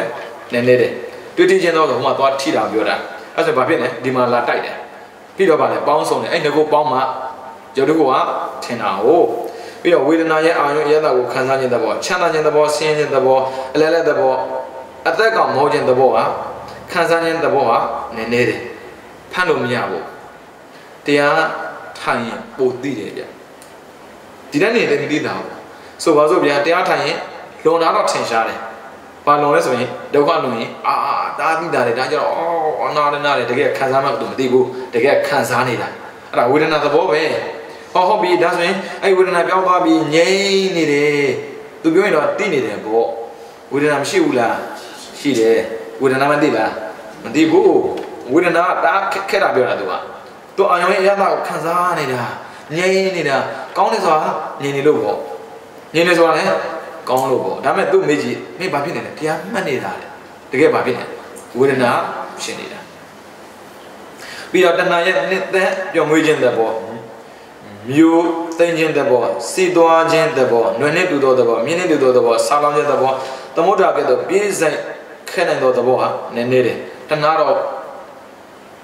ပုံချက်ချက်လို့ပဲဟုတ်တယ်သမုဒ္ဒရာနဲ့တွေ့ရဆိုဦးဇင်းတို့တက်လုံးတဏှာလို့ဖြစ်လူရသေးသွားမှာအပြည့်ကိုသမုဒ္ဒရာကဘလောက်ပဲမိုးရွာမိုးလည်းရွာနေတယ်အပေါ်နဲ့မိုးရွာတယ်ဗျာပြီးတော့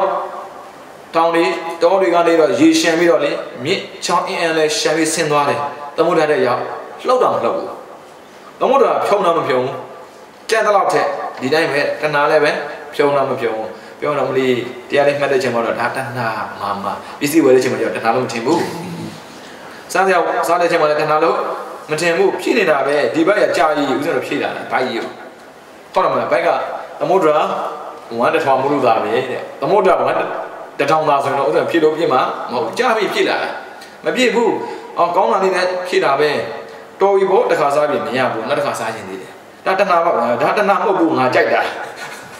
အဲ့ဒါမျိုးနားတော့ခက်ခဲတယ်တဲ့ပြီးတော့ဥပါဒံရဲ့ယူခြင်းတဲ့ဘောဆွဲလန်းခြင်းတဲ့ဘောမြင့်မြတ်စွာနှုံးသွင်းခြင်းတဲ့ဘောမှားသွားပြီသုံးသပ်ခြင်းတဲ့ဘောကြော်လွန်နိုင်ခဲ့သောသဘောဟာနည်းနည်းတယ်ဟုတ်တယ်ဆွဲနေတဲ့အရာတခုကိုဖြတ်ဖို့ဆိုတာမလွယ်ဘူးကြော်ဖို့ဆိုတာမလွယ်ဆိုပါစို့ပြန်မိဘနဲ့သာသမီဘလို့ဒီခက်ဆိုတာဒါမိဘရဲ့ကိုသိမှာပေါ့ငယ်သိတော့လေဒီကလေးကဘာမှမသိဘူးငါထားခဲ့မှဆိုရဲစရာကြာမှာမဲဒီလိုလာတာဟုတ်ပြီအသက်ကြီးလာပါပြီအမလီဘာမှစားမတတ်သေးဘူးဒီနေ့ထိုင်နေငါရက်ဆက်ချမှာအဲ့လိုနဲ့ပဲကိုသာဘယ်ထက်ရောက်သွားလဲအကောင့်ထဲရောက်သွားလားအဲ့ဒါကြောင့်ဂေါတမဖြစ်လာမဲ့တေတနာမင်းသားဥပါဒံဘလောက်ခက်တယ်ဆိုသူဖြတ်ပြသွားတာတိတိလေးဒီနေ့မွေးတယ်ဒီနေ့ထွက်တယ်ဘလောက်ခက်ခဲဥပါဒံကခက်တာမှန်တယ်ဒါပေမဲ့ဖြတ်ရင်ရတယ်ဆိုတာကိုဘယ်သူကပြသွားလဲတေတနာမင်းသားပြသွားတာဗျဒါမှမဟုတ်တော့မပြနိုင်ဘူးလေဘယ်ပြနိုင်လဲကြောလုံးနိုင်ခဲတာကိုအမလီဒီနေ့ထားခဲ့ရင်ရက်ဆက်ချမှာဟုတ်ပြီရက်ဆက်ကြောက်တယ်အခုရောပါဖြစ်တယ်ဘာအထူးပါဘူးဟုတ်မလားပြီးတော့ဘဝရဲ့အားထုတ်ခြင်းတဲ့ဘောပြုပြင်တဲ့ဘောယောနိဂတိထိတိနိဝါဒနာနဲ့ပြချမ်းခြင်းတဲ့ဘောကနည်းနည်းတယ်ဘဝဆိုကံအောင်ပြောတာ ဦးဇင်းတို့သိထားတာဘဝလို့ပြောလိုက်ပြီဆိုရင်ဘာဖြစ်လဲရလာတာကိုပြောတာရလာတာကပေါ်လာတာပါလေဇာတိလောက်တာကိုဘဝဒါကြောင့်ဘဝရဲ့အထုတ်ခြင်းတော့အမှန်တာပေါ့လုံးနေတာပြောတာကိုယ်တော်လည်းလောက်တယ်အကုသိုလ်လည်းလောက်တယ်ပြီးတော့ပြပြချင်းတဲ့ဘောတစ်ခုပြီးတစ်ခုလောက်တယ်ယောနိဂတိကတော့သိပြီးသားပါဗျာအဲ့ဒီသဘောတွေကသိဖို့ခက်ခဲတယ်နည်းနည်းတယ်ပြီးတော့ဇာတိရဲ့ဖြစ်ခြင်းတဲ့ဘောကောင်းတာဖြစ်ခြင်းတဲ့ဘောတတ်ဝင်ခြင်းတဲ့ဘောအတိဖြစ်ခြင်းတဲ့ဘောထင်ရှားခြင်းတဲ့ဘောကနည်းနည်းတယ်ပရိသတ်တွေကသိဖို့သိခက်တယ်ဘလို့ကူလာတာလဲမသိဘူးလေဟာဒီမှာကလေးမဟုတ်လားကလေးလေးတော့ဟုတ်တယ်လေငါမြင်တာကလေးပဲမြင်တာဘယ်လားမသိဘူးလေကြက်တင်းနေမှာတော့ရှာလို့မတွေ့ဘူးရှာလို့တွေ့တဲ့အရာမှမဟုတ်ပဲနဲ့ပြီးတော့ဇရမရဏရဲ့ကုံခြင်းတဲ့ဘောပြည့်ခြင်းတဲ့ဘောပြည့်စည်ခြင်းတဲ့ဘောဖောက်ပြန်ခြင်းတဲ့ဘောကလည်းနည်းနည်းတယ်တဲ့ဒီလိုမျိုးပြိဿသမုပ္ပါဘဝဆက်မှာအဝိဇ္ဇာစတဲ့သဘောတရားတွေရဲ့ကိုယ်ပိုင်သဘောလက္ခဏာအသီးသီးကိုထိုးထွင်းပြီးသိဖို့သိခက်ခဲပါတယ်တဲ့ဟောမောကိုပြန်ပြီးကြည့်ပါဗျာစာပြောလို့ဦးဇင်းတို့ယုံနာမျိုးမဖြစ်စေနဲ့ဦးဇင်းတို့လည်းတဖြည်းဖြည်းနဲ့ယုံကြည်မှုကင်းမဲ့လာပြောရမှာဟိုကမယုံတော့ဒီကမယုံတော့ဒါမှဘာနဲ့လဲညံနဲ့ဆုံးဖြတ်တယ်ဒါဟုတ်တယ်ဒါမဟုတ်ဘူးယုံကြည်မှုကင်းမဲ့ဆိုတာဖះပဲမယုံတော့မဟုတ်ဘူးတရားမယုံမဟုတ်ဘူးပြောလိုက်တဲ့စကားတွေကိုဟုတ်လားမဟုတ်လားဆက်ဆက်လာတယ်ပြောတိုင်းမယုံတော့ဘူးဒါပေမဲ့ဖတ်တိုင်းလည်းမယုံဘူးကြိုက်တယ်လို့ပြောကြိုက်တယ်လို့လုံးနေဟုတ်မဟုတ်စစ်စစ်တယ်ဦးဇင်းကစစ်စစ်တာဘာနဲ့မှမစစ်စစ်နဲ့အကုသိုလ်အကုသိုလ်နဲ့ပဲစစ်စစ်ကြံတဲ့အောင်နဲ့မစစ်စစ်နဲ့ဒါအကုသိုလ်ဖြစ်စနေတယ်လားဒါအကုသိုလ်ဖြစ်စနေတယ်လားဒီလောက်ပဲစစ်ဦးဇင်းကစစ်စစ်ရအများကြီးမရှိဘူးကိုယ်လည်းပဲစာရေးစရာမဟုတ်ဘူးလေအဲဆိုရင်စစ်လိုက်တဲ့ခါမှာဒါလုံးရင်ကုသိုလ်ဖြစ်မလားဒါလုံးအကုသိုလ်ဖြစ်မလားအလုပ်ကိုပြောတာမဟုတ်နော်စိတ်ကိုပြန်ကြည့်ရတယ်ကုသိုလ်စိတ်ဖြစ်နေတယ်လားအကုသိုလ်စိတ်ဖြစ်နေတယ်ကုသိုလ်စိတ်ဖြစ်မစင်တော့အကုသိုလ်စိတ်ဖြစ်စင်မလုပ်နဲ့ပြီးတော့နီးအပြားပြည့်သိပုံနဲ့နီးက၄မျိုးရှိတယ်တဲ့1ဧကတ္တနီး2နာနတ္တနီး3အပြပါရနီး4ဧဝဓမ္မနာနီးဧကတ္တဆိုဧကတစ်ခုတည်းဖြစ်တာပြောတာနာနာကအများကြီးဖြစ်တာပြောတာအပြပါရဆိုတာလုံးစရာမလိုပဲအော်တိုဖြစ်တာပြောတာဧဝဓမ္မနာဆိုသူ့သဘာဝတိုင်းဖြစ်နေတာဘယ်သူမှခိုင်းတာမဟုတ်ဘူးအဲဆိုကြည့်မယ်ဧကတ္တနီးမျိုးစေမှာအညွတ်အညောက်ရွယ်နုစသည်ဖြင့်အပင်အဖြစ်သို့ရောက်ခြင်းလို့ပဲတဲ့အဝိဇ္ဇာကြောင့်သင်္ခါရတွေဖြစ်တဲ့သင်္ခါရကြောင့်ဝိညာဉ်ဖြစ်တဲ့စသည်ဖြင့်အကြောင်းတရားနဲ့အကျိုးတရားတွေထင်ရှားဖြစ်ပေါ်လာတဲ့နေရာမှာကြောင့်ကျိုးဖြစ်စဉ်တဲ့နာယုတ်တို့ရဲ့တန်တတိအစင်တန်တစ်ခုတည်းအဆက်မပြတ်ဖြစ်ပေါ်နေတာကိုပါလေဧကတ္တတစ်ခုတည်းဖြစ်တာဘာနဲ့လဲအကြောင်းနဲ့အကျိုးဆက်ဆက်ပြီးတဒန်းတည်းဖြစ်တာပါလေဧကတ္တတစ်ခုတည်းပဲတစ်ခုမရှိဘူးပါလေတန်တတိအစင်တန်တစ်ခုတည်းရမလားအဲ့ဒါကိုချစ်ထားလိုက်တန်တတိအစင်တန်တစ်ခုတည်းအစင်တန်တစ်ခုတည်းဆိုဘာပြောတာလဲအဝိဇ္ဇာကြောင့်သင်္ခါရကြောင့်ဝိညာဉ်ကြောင့်နာယုတာလာအဲ့မျိုးအစင်တန်တစ်ခုတည်းဖြစ်သွားပါလေဧကတ္တဧကတိဘာလဲအစင်တန်တစ်ခုတည်းရမလားဒါအစင်တန်တစ်ခုတည်းတော့နားလဲလွယ်ပါတယ်အဝိဇ္ဇာကြောင့်ဘာဖြစ်မလဲသင်္ခါရကြောင့်ဝိညာဉ်ကြောင့်နာယုတာလာကြော်ပြီးမဖြစ်ဘူးအစင်တန်တစ်ခုတည်းဖြစ်တာမဟုတ်ပါနဲ့ဧကတ္တဒီတဲ့ဟုတ်ပြီအကျိုးအပြစ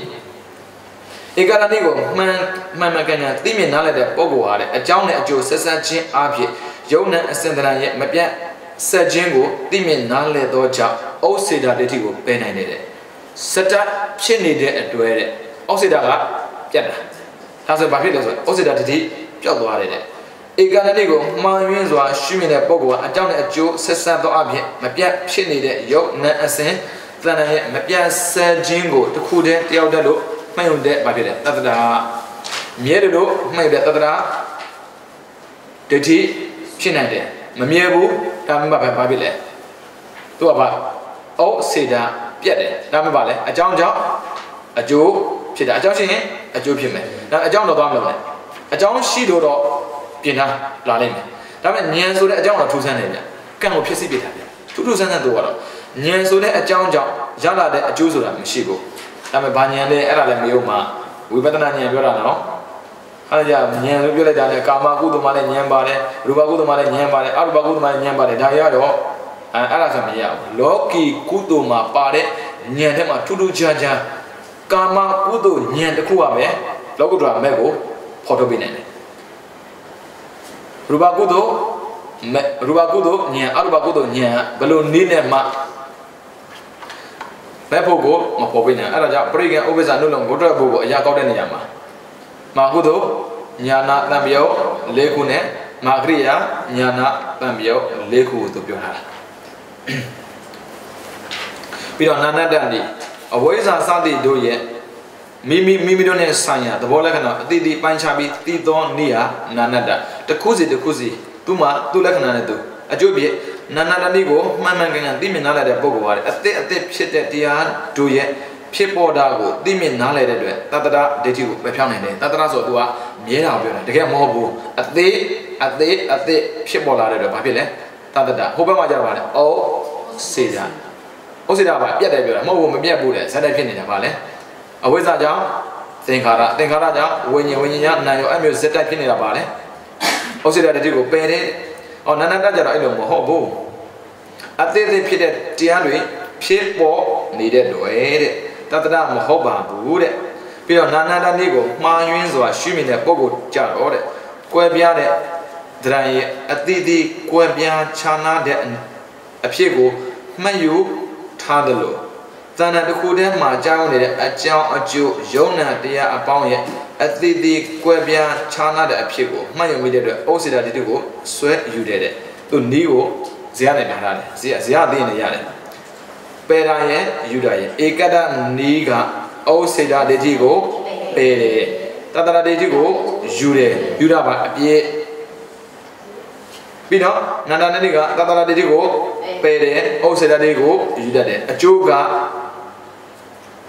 ဧကတနီးမှာအကျိုးကဩစေတာဒိဋ္ဌိကိုပယ်တယ်တကယ်လို့မှန်ကန်မမြင်ဘူးဆိုရင်ရလာအပြည့်ကတတ္တရမြဲတယ်လို့ထင်တတ်တယ်နန္ဒနတိက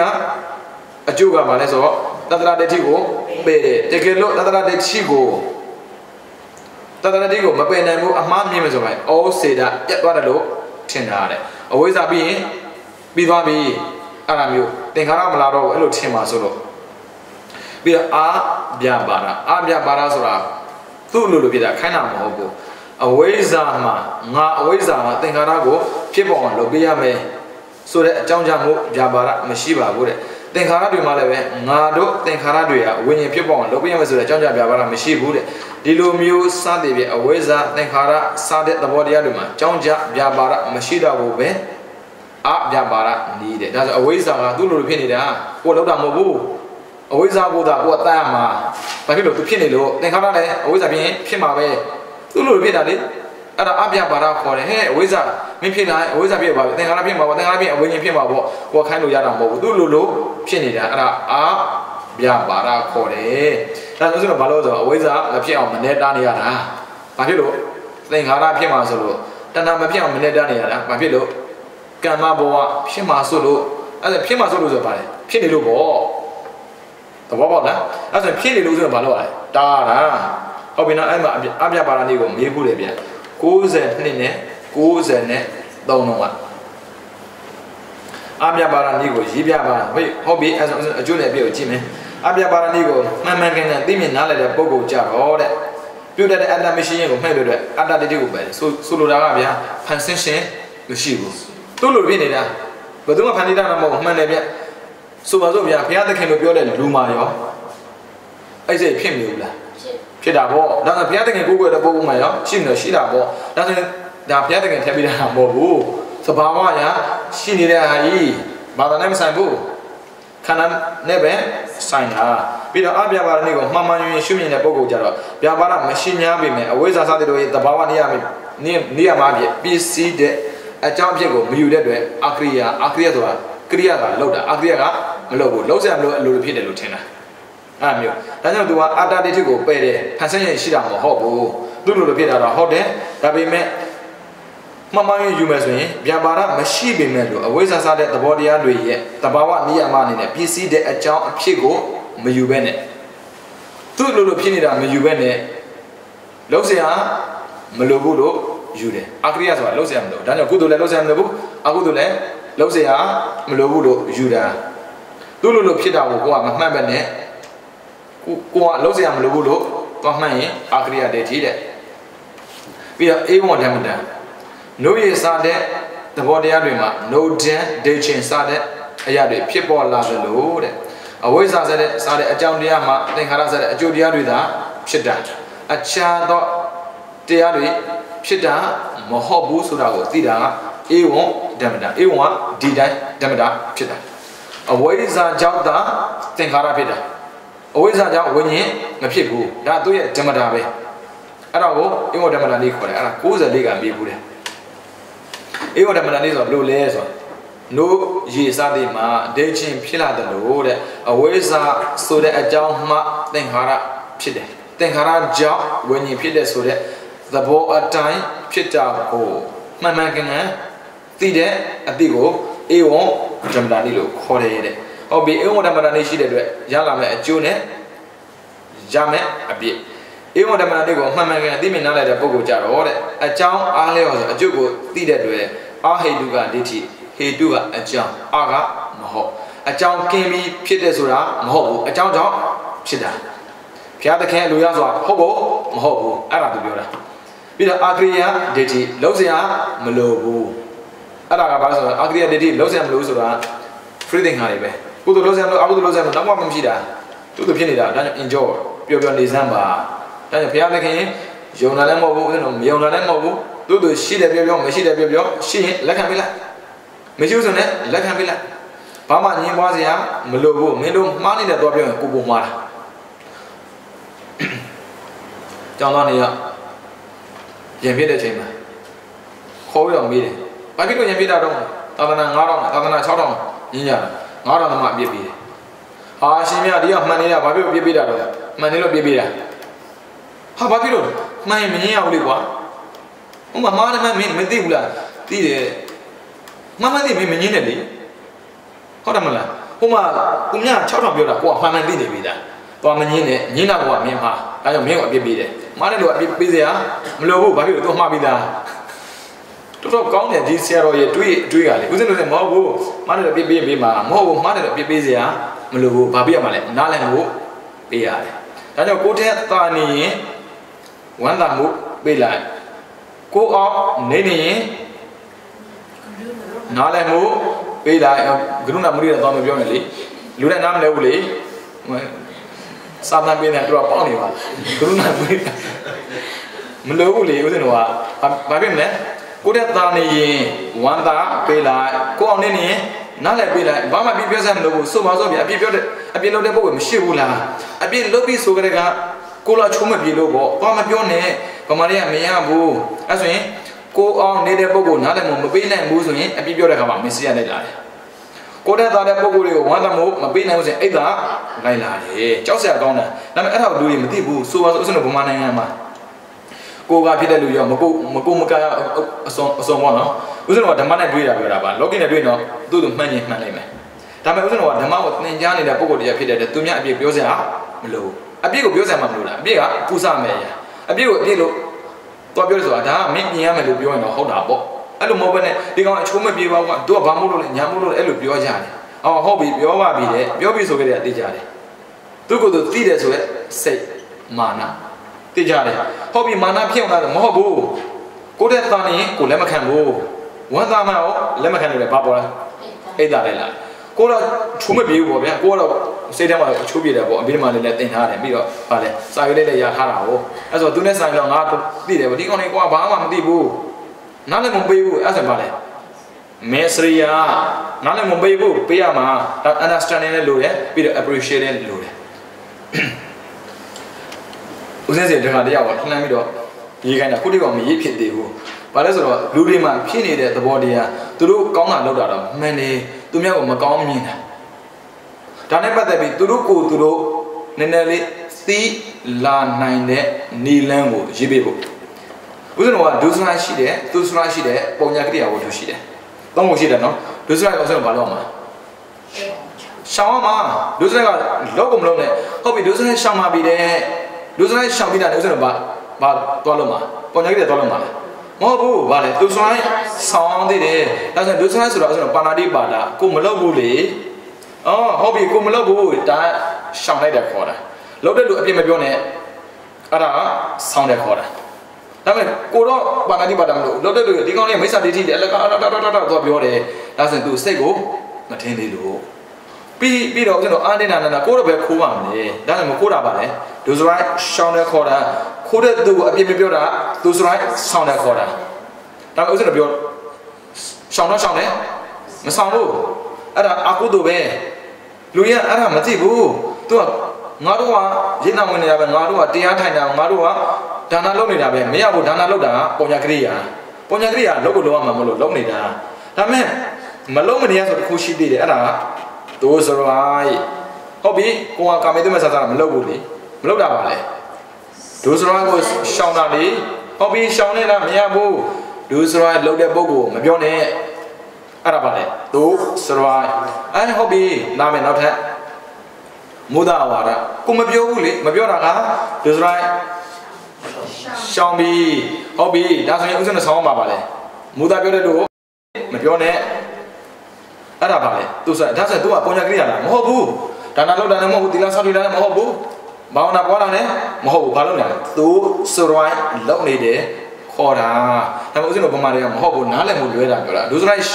ရှောင်းနေပြီဆိုတာအားလုံးပြည့်စုံပါတယ်မဟုတ်ဘူးမပြည့်စုံဘူးဒုစရိုက်ရှောင်းတာနဲ့ဥစဉ်တို့ဒုစရိုက်ဆောင်တာအဲ့ဒါဖြူအောင်စိတ်ကိုထားလို့တော့တောင်းတယ်မကောင်းဘူးရှောင်းတယ်ဒါပေမဲ့ကောင်းမှုမဆောင်တဲ့အောင်ကောင်းမှုတန်မောက်ဆောင်လို့မရဘူးလေဗျာမကောင်းမှုရှောင်းတယ်စိတ်ကိုဖြူအောင်ထားပြရတယ်ဒါဆိုရင်ဒုစရိုက်လောက်တယ်ဆိုတာဗါလဲစိတ်ကိုဖြူတယ်ခေါ်တာဒါဆိုပါဏာတိပါဒလောက်တဲ့ပုဂ္ဂိုလ်ဥစဉ်အပြည့်ပြောစရာမလိုဘူးဘာဖြစ်လို့စိတ်ထားဖြူစင်လို့သူကနေသူသွားမှာကိုပြောစရာမလိုဘူးလေအဲ့ဆိုအခုသူဖြစ်ခံတာ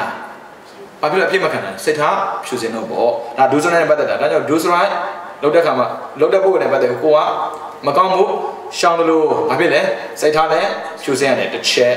ပြီးတော့နောက်ထပ်ကောင်းမှုဆောင်းတယ်စိတ်ထားဖြူစင်မှုလိုသေးတယ်ဖျားမလားသူ့ရဲ့တပတ်တည်းရတိဘဝကနေတော့ရှော့ကြတယ်ပေါ့ဗျာပြောမယ်ဆိုတော့ကျွန်တော်တော့ဗျာတရားမကျင့်ရင်တော့ဘူးတဲ့ရွာတဲ့ရတွေဝင်ပြီးတော့လူလိုပဲနေပြရစီပေါ့မှားလိုက်တယ်ကာယဝစီမနောကံသုံးပါးနဲ့ပတ်သက်ပြီးဒုစရိုက်လုပ်တဲ့ပုံကိုယ်တွေကိုမပေါင်းတဲ့တစ်ချက်ဒုစရိုက်မလုပ်တဲ့ပုံကိုမပေါင်းတာပြဿနာမဟုတ်ဘူးလေဒါပေမဲ့သူမပေါင်းမလို့တော့ထပ်ပြောသေးတယ်ပုံညာကရိယာဝတ္ထု7ပါးလုံးနေတာမှန်တယ်ကြွားဝါပြီးတော့မာနာဖြစ်တဲ့ပုဂ္ဂိုလ်လည်းမပေါင်းနဲ့ကံကြည့်အောင်မကောင်းတဲ့ပုဂ္ဂိုလ်မပေါင်းတာကိစ္စမရှိဘူးလေကောင်းတဲ့ပုဂ္ဂိုလ်လည်းမပေါင်းတဲ့အောင်ဘယ်လိုပုဂ္ဂိုလ်မျိုးလဲကြွားနေတဲ့ပုဂ္ဂိုလ်တွေမာနာရှိတဲ့ပုဂ္ဂိုလ်မပေါင်းနဲ့ဘာဖြစ်လို့စိတ်ထားအဖြူစင်လို့အဲ့ဒါပုံညာကရိယာဝတ္ထု7ပါးဥစ္စာဒါနလုပ်တယ်သီလလည်းဆောက်တည်တယ်ဘာဝနာလည်းပေါ်ရတယ်ဒါနလုပ်ပြီးငါဒါနလုပ်တယ်လို့ပြောစရာမလိုဘူးအဲ့ဒါကိုကဒါနလုပ်တယ်ဆိုသူများဒါနမလုပ်ဘူးပေါ့အော်သီလဆောက်တည်တယ်ငါတို့သီလမြတ်တဲ့ဆိုလိုတာသူတို့သီလမမြဲဘူးပေါ့ဒါကြောင့်မို့သူများကိုထိခိုက်စေတဲ့စကားလည်းမပြောဘူးဒါဆိုဒီစကားမမှန်ဘူးလားမှန်တာပေါ့ငါတို့သီလမြဲတယ်လေမမှန်ဘူးလားမှန်တာပေါ့ဒါပေမဲ့မာနစကားမဟုတ်ဘူးလားမာနစကားလည်းမပြောနဲ့ဒါကြောင့်မကောင်းမှုရှောင်းဖြူအောင်စိတ်ကိုထားပြရတယ်ကောင်းမှုဆောင်ဖြူအောင်စိတ်ကိုထားနောက်ဆုံးတော့ပါလေဖြူအောင်စိတ်ကိုထားတရားချင်းနေမှာတော့ပြောစရာမလိုဘူးပေါ့တရားချင်းတဲ့အတိုင်းလည်းပဲကိုကပြောစရာမလိုဆိုတော့မပြောမနေနဲ့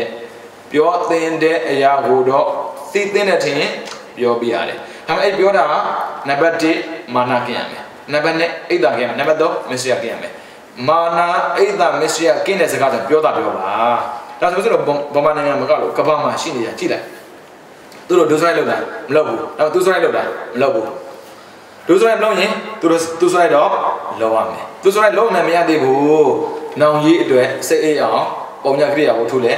းလိုရသေးတယ်ဟုတ်တယ်မလားအဲ့ဒါလေးကိုပြောတာဒါအာကရိယာဆိုတာလုံးစရာမလိုဘူးလို့ပြောတဲ့ပုံကိုယ်တွေနဲ့ပတ်သက်ပြီးဦးဇင်းတို့ကထောက်ပြဖို့ပြောတာအဲ့ဒါကဘာမှာတပြည့်ပြည့်နဲ့အထူးအပြင်ဗမာနိုင်ငံကိုသိထင်သေးတာပဲတဲ့ဘယ်လိုမျိုးတွေလဲဆိုဗမာလူမျိုးတွေတဲ့ပြီးတော့သူတို့ကနိုင်ငံချင်းမှနေပြီးတော့တဲ့ဒီလိုဒုစရိုက်မျိုးဆိုငါတို့ကမလုပ်ဘူးလို့ပြောတယ်တဲ့ဘယ်လုပ်လိမ့်မလို့ဘိုင်လုံးနေနဲ့သူတို့ထိတ်ထုတ်တာ哦သူတို့ကောင်းဖြစ်နေလို့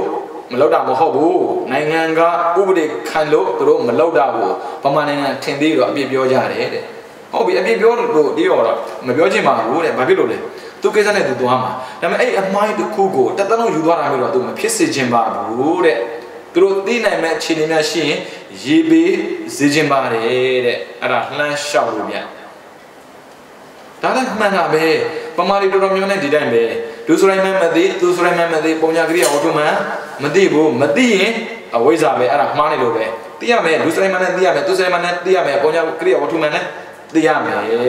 အဲ့ဒါမှကရိယာလုံးဝလို့ပြောတာပေါ့အဲ့ဒါသူအာကရိယာလုံးစရာမလိုဘူးလို့ပြောတဲ့ပုံကိုယ်ရဲ့စကားကိုပယ်ပြီးသားနဲ့ဖြစ်တယ်တဲ့ဗျအဲ့ဒါ63ကမေးဘူးတဲ့အေဝံဓမ္မတာလေးကိုမှန်မှန်ကန်ကန်သိမြင်နားလည်တဲ့ပုံကိုကအကြောင်းအားလျော်ဆိုအကျိုးကိုသိတဲ့တွေ့တဲ့အဟိတုကဒိဋ္ဌိအကြောင်းကင်းပြီးဖြစ်တဲ့ဆိုတာမဟုတ် ပါဘူးတဲ့အာဂရိယဒိဋ္ဌိလုံးစရာမလိုဘူးလို့ပြောတယ်ဆိုတာလည်းမဟုတ်ပါဘူးဆိုတဲ့ဒိဋ္ဌိကိုပယ်ဖြောက်နိုင်ပါတယ်ဧဝံဓမ္မရဏိကိုမှားယွင်းစွာရှုမြင်တဲ့ပုဂ္ဂိုလ်ကြတော့တဲ့အကြောင်းအားလေးဆိုအကျိုးရဲ့ဖြစ်ခြင်းကိုမယူဘဲနဲ့အကြောင်းကြောင့်ဖြစ်တယ်ဆိုတာမယူဘဲနဲ့အမှန်မရှိတဲ့ဆိုတော့အကြောင်းကြောင့်အမှန်မရှိတဲ့ဆိုတော့အကျိုးဤမဖြစ်တဲ့ခြင်းကိုယူခြင်းကြရတယ်အာဟိတုကဒိဋ္ဌိနိယတိဝါဒနိယတိဆိုတာဆွဲတာအာဟိတုကဆိုတာလုံးစရာမလိုဟုတ်ပြီနိယတိဝါဒကဦးဇင်းတို့ဒီမင်းကြီးတစ်ပါးသူကအားနေတော့လေတရားလေးကိုဆွေးနွေးနေတာဆွေးနွေးကြတော့ငါဘယ်သူစီသွားရင်ကောင်းမလဲအဲ့နဲ့ဥဂုဏတဲ့ရတဲ့နာမည်ကအဲ့ဥဂုဏစီသွားတော့ကူးွယ်တယ်အဖေဆိုတာမရှိအမေဆိုတာမရှိလုံးစရာမလိုကဘာရှစ်တောင်းလေးတောင်ပြင်းလွတ်မှာဒါကြောင့်မို့လူတမ်းမှုဆိုတာမရှိဘူးတဲ့ဘာလဲဆိုတော့ရုပ်ထက်ကိုဓာတ်လေးထိုးထည့်လိုက်တာအဲ့လိုမျိုးနိယတိတဲ့သူသတ်မှတ်ပြီးသားနိယတိဆိုတာသတ်မှတ်ထားတာပမာရတတိထားရတယ်ဦးဇင်းတို့မွေးကလေးကကံကသတ်မှတ်ပြီးသားအဲ့တိုင်းဦးဇင်းတို့ဖြစ်နေတာအဲ့ဒါနိယတိခေါ်တယ်မဟုတ်ဘူးကံအောင်လုံးဆိုပြင်လို့ရတယ်ဒါလေးတတိထားနိယတိဆိုပါလေသတ်မှတ်ချက်သတ်မှတ်တဲ့အတိုင်းဖြစ်လာတာဒီလိုကအပြိုကြီးဖြစ်မယ်ဆိုပြိုကြီးဖြစ်ရမယ်ဒီလိုကယောက်ျားယူရမယ်လို့ပြောတာအဲ့ဒါနိယတိခေါ်တယ်ဟုတ်ချင်မဟုတ်မှာပေါ့ယူချင်မယူမယူမရဘူးပေါ့ဟုတ်တယ်မလားမယုံရင်လေသီလရှင်တာဘုန်းကြီးသိကြတယ်ဘလို့မှယောက်ျားယူလို့မရအောင်အဲ့လူပြောရင်တော့ပြောလို့မရဘူးလေတဏှာနဲ့ကတ်တာဟုတ်ဒါပေမဲ့နိယတိကဘာဖြစ်လဲတတ်မှတ်ပြီးသားမို့လို့တဲ့ဒါကြောင့်မို့ဘယ်တော်ကိုမဆိုကဘာပေါင်း8400တောင်ပြည့်ရင်ကျွတ်တန်းဝင်မယ်ဆိုတာတမန်ကျက်ရှိပြီသားအခုဘီရင်ကြီးကကျုပ်စီကိုလာတာလဲတမန်ကျက်ရှိလို့လာတာအဲ့လိုမျိုးတမန်ကျက်မရှိရင်ကျုပ်စီကိုရောက်မလာဘူးအဲ့လိုပြောတာဘီရင်ကသဘောကျတာဘာလို့ဆိုတော့ပြန်တော့သူရှိမခုသွားဘူးဘာပြောကြလဲဆိုတော့တမန်ကျက်ရှိတဲ့တွေ့တဲ့နောက်ထပ်တမန်ကျက်ရှိရင်ခင်ဗျားလည်းကျုပ်ပြန်ပြီးဦးမှာတဲ့ရှိခိုးစရာမလိုဘူးတဲ့ပြန်ချမှာလားအော်နောက်ကြောက်ဘာဖြစ်လဲဆိုတော့တော်ဆိုးရတဲ့ပုံကိုတရားဖြစ်လာတာသူကကာမေသမီဆာဆရာကံကိုလေပပဆက်ဆက်ကျွန်းနေတာအဲ့ဒါရုစာမင်းသမီးရဲ့အဖေနာရဒဇန်မှာပါတာရုစာမင်းသမီးကတခြားလို့မဟုတ်ဘူးရှင်အနန္ဒအလောင်းကာမေသမီဆာဆရာကံကျွန်းနေတာသူလည်းပါတယ်ရဲ့မလေးတော့မလုံးနဲ့ဒါကြောင့်မို့ကိုသိချင်းမကြီးနေဗျတခါကျရင်ဒီအလောင်းတော်ကြီးတွေကမှမှားတာကိုတွေ့ရတယ်ကာမေသမီဆာဆရာကံဘယ်လိုပဲကျွန်းတော့ဆိုမေးစရာမလိုဘူးလေသူကတားချမ်းသာတဲ့တတိတန်တရားဖြစ်ခဲ့ဘူးလေတားချမ်းသာတော့ပြန်အာဒီဝနာဘာလာပါပဲတကယ်တော့မြောက်ပင်ထိုးပေါ်တဲ့ပုံနဲ့သွားပေါင်းတဲ့ခါမှလေသူလည်းပဲလုံးပြီးသွားတာမရဘူးသွားပဲအဲ့ရိုးစာမင်းသမီးဘုံမှာသူသိနေတာရှေ့ကို9ဘဝနောက်ကို9ဘဝပြီးခဲ့တဲ့9ဘဝလည်းသူမှတ်မိနေနောက်ထပ်9ဘဝရမယ်လို့သူသိနေတယ်နောက်ထပ်9ဘဝနတ်သမီးဘဝနဲ့သူမြန်မိမဖြစ်အောင်ပါတောင်းမြင်နေတယ်အဲ့ဒါကြောင့်သူ့ဖေမှားတဲ့ဆိုတာကိုသူပြချင်တာသူပြတော့ဟိုပြောတာနိယတိတမန်ရှိပြီဒါကြောင့်မို့ကောင်းတာပြေဆိုလိုက်ကြိုက်တာကိုသာလောက်တာဘယ်တော့ကြိုင်လဲ8000 4000ပြင်းလွတ်မှာပဲနိယတိဆိုတာတမန်ပြီးသားမို့လို့တဲ့အဲကောင်းတာဆိုတာဆိုမရှိဘူးတဲ့အဖိုးကြီးလေးချတာရဲဆက်လောက်တာ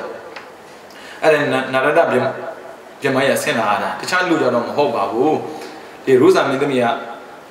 အောက်ချုပ်တဲ့ပုဂ္ဂိုလ်သာမှားရင်ပြည်သူတွေမှားမှာပဲတဲ့တိတ်မှန်တယ်ဗျအဲ့စကားကလူတွေဗုဒ္ဓဝါဒနားမလဲလို့ဖတ်လည်းမဖတ်လို့ဖတ်စေခြင်းတယ်သိစေခြင်းတယ်သူပြောတော့တဲ့စကားအချုပ်တဲ့သူမှားရင်အကုန်မှားမှာမဖြစ်ဘူးတဲ့ဘာဖြစ်လို့ဆိုတော့သူကမြင်နေလို့သူ့ကိုထောက်ပံ့တဲ့ပုဂ္ဂိုလ်2ယောက်ရှိတယ်စစ်သူကြီးရယ်ပြီးတော့ကျွန်းရယ်စစ်သူကြီးကလည်းပဲတပွားမြင်တယ်သူကဇာတိတရညံခေါ်တာပေါ့နော်ပြီးတော့ကျွန်းလည်းပဲတပွားမြင်တယ်သူလည်းဇာတိတရညံအဲ့2ယောက်ကခုနကဘုရင်ကိုထောက်ပံ့ပြီးတယ်ပြီးတော့ဥက္ကုဏပြောတဲ့စကားကိုလည်းထောက်ခံတယ်ဘာလို့ဆိုကောင်းကျိုးဆိုးကျိုးစားမရှိဘူးဘာဖြစ်လို့လူသတ်မှတ်ပြီးသားဘာဖြစ်မဲ့ဘာဖြစ်ဆိုသတ်မှတ်ပြီးသားရှင်းတောင်းလိုက်တော့ကြာရင်ကျွတ်မှာပေါ့သူပြောတဲ့စကားထောက်ခံတယ်ဘာဖြစ်လို့ဆိုတော့စစ်သူကြီးကလည်းပဲသူကနွားသားသားမှဖြစ်ခဲ့တယ်ပပဆက်ဆက်တတ်တာလေဒါပေမဲ့ဗျာသိတော့စစ်သူကြီးလာဖြစ်တာတကယ်ဆိုမကောင်းဘူးအကုသို့ဆိုရင်ဘာဖြစ်မလဲငရဲသွားမှာပေါ့ပါဠိပါဒဝိုးမြနောက်တစ်ယောက်ဘီဇကကျွန်းအဲ့ဒီကျွန်းကကြတော့တရာတရားသိကောင်းတာလေသူတော်မှမစားရဘူးသူများလူတာတရာတရားကောင်းတဲ့ပုဂ္ဂိုလ်ကဘာဖြစ်လဲဒါဆိုရင်အကုသိုလ်လောက်တာအကုသိုလ်အကျိုးမရှိဘူးကုသိုလ်တာကုသိုလ်ကျိုးမရှိဘူးဒါဆိုရင်လူတွေကိုအမှန်ပေးပြီးသားအဲ့စကားကိုထောက်ခံပြီးတယ်ဖခင်ပြန်ထောက်ပြတယ်ဘာဖြစ်လို့ဒီအလာဒါစစ်သူကြီးဖြစ်တာလဲဆိုတော့ဖခင်လက်စုလက်ထက်မှာအနောဇာပန်းကုန်းနဲ့လှူခဲ့ဖို့တဲ့အပရာပရိယာကြောက်စရာကောင်းနေဗျကံကထူးဆန်းနေဗျ အာသနကန်လေးတို့လာပေါ်တာပေါ်တော့ပါသွားတာပဲဒါကြောင့်ဥစ္စာအာသနကန်နားမလဲဘူးလူတွေကအပရပရိယဝိနည်းကလူတွေနားမလဲဘူးလောက်တာပဲသူတို့သိကြဒီတိုင်းပဲတဲ့ခုနကဘေဇကကြောင့်ဘာဖြစ်ကြောင့်ဖြစ်တာဒီလိုတရားတရားကောင်းတာမှန်ပေမဲ့တဲ့စိတ်ကလေးမှာပေါ်လာသူလုပ်ခဲ့တဲ့ဒါနမပေါ်ဘူးတဲ့ဗျာရဟန်းတစ်ပါးကိုဆက်ခဲ့ဘူးတဲ့ဘာလို့တော့သူကစင်ရတာဖြစ်ပြီးတော့အလုရှုပ်တဲ့ခါမှာနွားရည်လည်းကြောင်းလာဘူးဗျာနွားကပျောက်လို့စိတ်တိုးရတဲ့ကြားထဲမှာရဟန်းတစ်ပါးလည်းလမ်းပြောင်းနေတာဟာတခါကြီးဦးဇင်းကလမ်းပြောင်းနေလို့လမ်းနဲ့ညွှန်ပြမှာကျွံကြနာပဲစကားများလိုက်တာဒီမှာလှုပ်ရှောက်မသိဘူးလားအဲ့ပြောခဲ့တဲ့ကံပြောတဲ့ဆိုထုံးတာမရှိဘူးနော်အကြောင်းတိုက်ဆိုင်တာနဲ့ဝင်ပေးတာတကယ်ဆိုပြရမှာပေါ့မှန်တယ်လေအာဆင်နယ်ကဘလောက်ပဲအားကောင်းအဲ့အာဆင်နယ်ကသာသနာပမှာဖြစ်ခဲ့တဲ့အာဆင်နယ်ကအဲ့လိုအားမကောင်းဘူးခင်ဗျာအခုကံကောင်းထောင်းမှဆိုတာသာသနာနဲ့ကြုံနေပါတယ်အာဆင်နယ်ကကောင်းလို့သွားပါဒီတဲ့ပိုကောင်းတဲ့အကြောင်းမရှိတော့ဘူးဘလောက်ပဲအာဆင်နယ်ကကောင်းလောက်ခဲ့သာသနာပေါ်မှာလောက်ခဲ့တဲ့အာဆင်နယ်ကတခုဟာသာသနာတွင်းမှာရောက်မှတစုံစာတော့ဆွန့်လို့တာတော့တန်ဖို့မရှိဘူးတဲ့ဒါဖះလောင်းကိုယ်တိုင်ပြောခဲ့ဘူးတဲ့တသက်လုံးသူဒါနလုပ်တယ်ဘယ်လောက်ထိလဲဆိုသူရခဲ့တာနဲတာမဟုတ်ဘူးသူရဲ့တပည့်တွေ8400ရှိတယ်အဲ့8400ကဘင်းနေဖြစ်တော့သူ့ကိုပူဇော်တာပါတာရွှေတွေငွေတွေနဲတာမဟုတ်အဲ့ဒါကိုတသက်လုံးသူလှူခဲ့ဘူးတယ်ပြီးတော့စနေယူဇနာလားမသိဘူးအဲ့ရွာအဲ့စနေယူဇနာတွင်းမှာရှိတဲ့ရွာတွေကိုမိခိုတိတ်တသက်လုံးကျွေးတယ်အဲ့ဒီဒါနာကုသိုလ်ကံတစ်ခုဟာတဲ့သာသနာတွင်းမှာရဟန်းတစ်ပါးကိုဆွန့်လူတာတော့တန်ဖို့မရှိပါဘူးတဲ့ဒါကြောင့်နောက်တရပုညခေတ္တလောကတာအဲ့ဒါကိုသူကထောက်ပြတာသူကခုနလောက်ခဲ့တာဘာဆိုတာသာသနာတွင်းမှာရှိခဲ့တဲ့ပုဂ္ဂိုလ်သူစော်ကားခဲ့တာကိုတယောက်ကသာသနာတွင်းမှာရှိခဲ့တဲ့ပုဂ္ဂိုလ်ကိုပန်းလှုပ်ခဲ့ဘူးတယ်အခုသာသနာ့ဘက်မှာဘယ်လိုပဲကြုံလှုပ်ခဲ့တဲ့ကံကဝင်လာရင်အစစ်သူကြီးဖြစ်တာပဲပြီးတော့လောက်ခဲ့တဲ့အကုသိုလ်ကံပါရင်ကြုံဖြစ်တာပဲလေအဲ့ဒါကိုအဟုတ်ထင်ပြီးတော့ကျွလွန်တဲ့အကုသိုလ်အများတယ်အဲ့ကြားထဲမှာကက်ကက်သက်ပါလာတာရှာနာတာလားမဖြစ်ဘူးမဖြစ်ဒီလူတွေလုံးပုံနဲ့တော့သွားမှာငဲတော့သွားမှာငဲသွားမှာအဲ့ဒါနဲ့သူတန်းတာဆန္ဒပြုတာပေါ့ဗျာလောကမှာနတ်ကောင်းနတ်မြတ်တွေမရှိတော့ဘူးလားဒီလောက်မှားနေတဲ့ပုံကိုယ်တွေကိုလာပြတင်တာပေါ့အဲ့ဒါကသံဃာပမှာမလို့သာသနာ့မှာနတ်ကလာပူဇော်မလို့ဘူးလူတွေမှာသာသနာရှိပြီးသားမို့လို့အဲ့ဒါကိုအမလေးနတ်လာကူမယ်ရောတရားသာသနာရောဘာရှောက်ပြောမှန်းမသိဘူးမလို့ဘူးသာသနာတွင်းမှာမှန်မှန်ကန်ကန်ကျင့်နေတဲ့ပုဂ္ဂိုလ်ရှိနေသေးတဲ့၍ဒါကိုမှန်ပါတယ်ဒါကိုမှားပါဆိုတာလာပြောစရာမလိုဘူးသာသနာ့ဘာမှဆိုတာဟုတ်တယ်တရားမင်းလာမယ်တော့မောဗြဟ္မာမင်းလာမယ်အခုကနာရဒဗြဟ္မာကြီးလာတာဘာလို့လဲလူတွေမှားတော့မှမို့လို့တဲ့နာရဒဗြဟ္မာကြီးလာတော့ဗြဟ္မာအနေနဲ့လာတာမဟုတ်ဘူးယသိအနေနဲ့လာတာဘာလို့လဲဆိုတော့ယသိဆိုရင်ထင်ကြည့်လို့ကောင်းကင်နေလာတာ哦ဟာအော်တာကောင်းကင်ပြန်တဲ့လူတခါမြင်ဘူးလက်ပြန်တာတော့မြင်ဘူးလေလူပြန်တာရောမမြင်ဘူးလေအဲ့ဒါနဲ့ခင်ဗျဘယ်လိုလူမျိုးတော့ဆိုကျုပ်ကယသိပေါ်ဗျဘာလဲကျင့်တာတော့ဘာညာအဲ့လိုပြောတော့ကျင့်တာလည်းအားကြတယ်ဒါနဲ့ဗျာနေစမ်းမအောင်တဲ့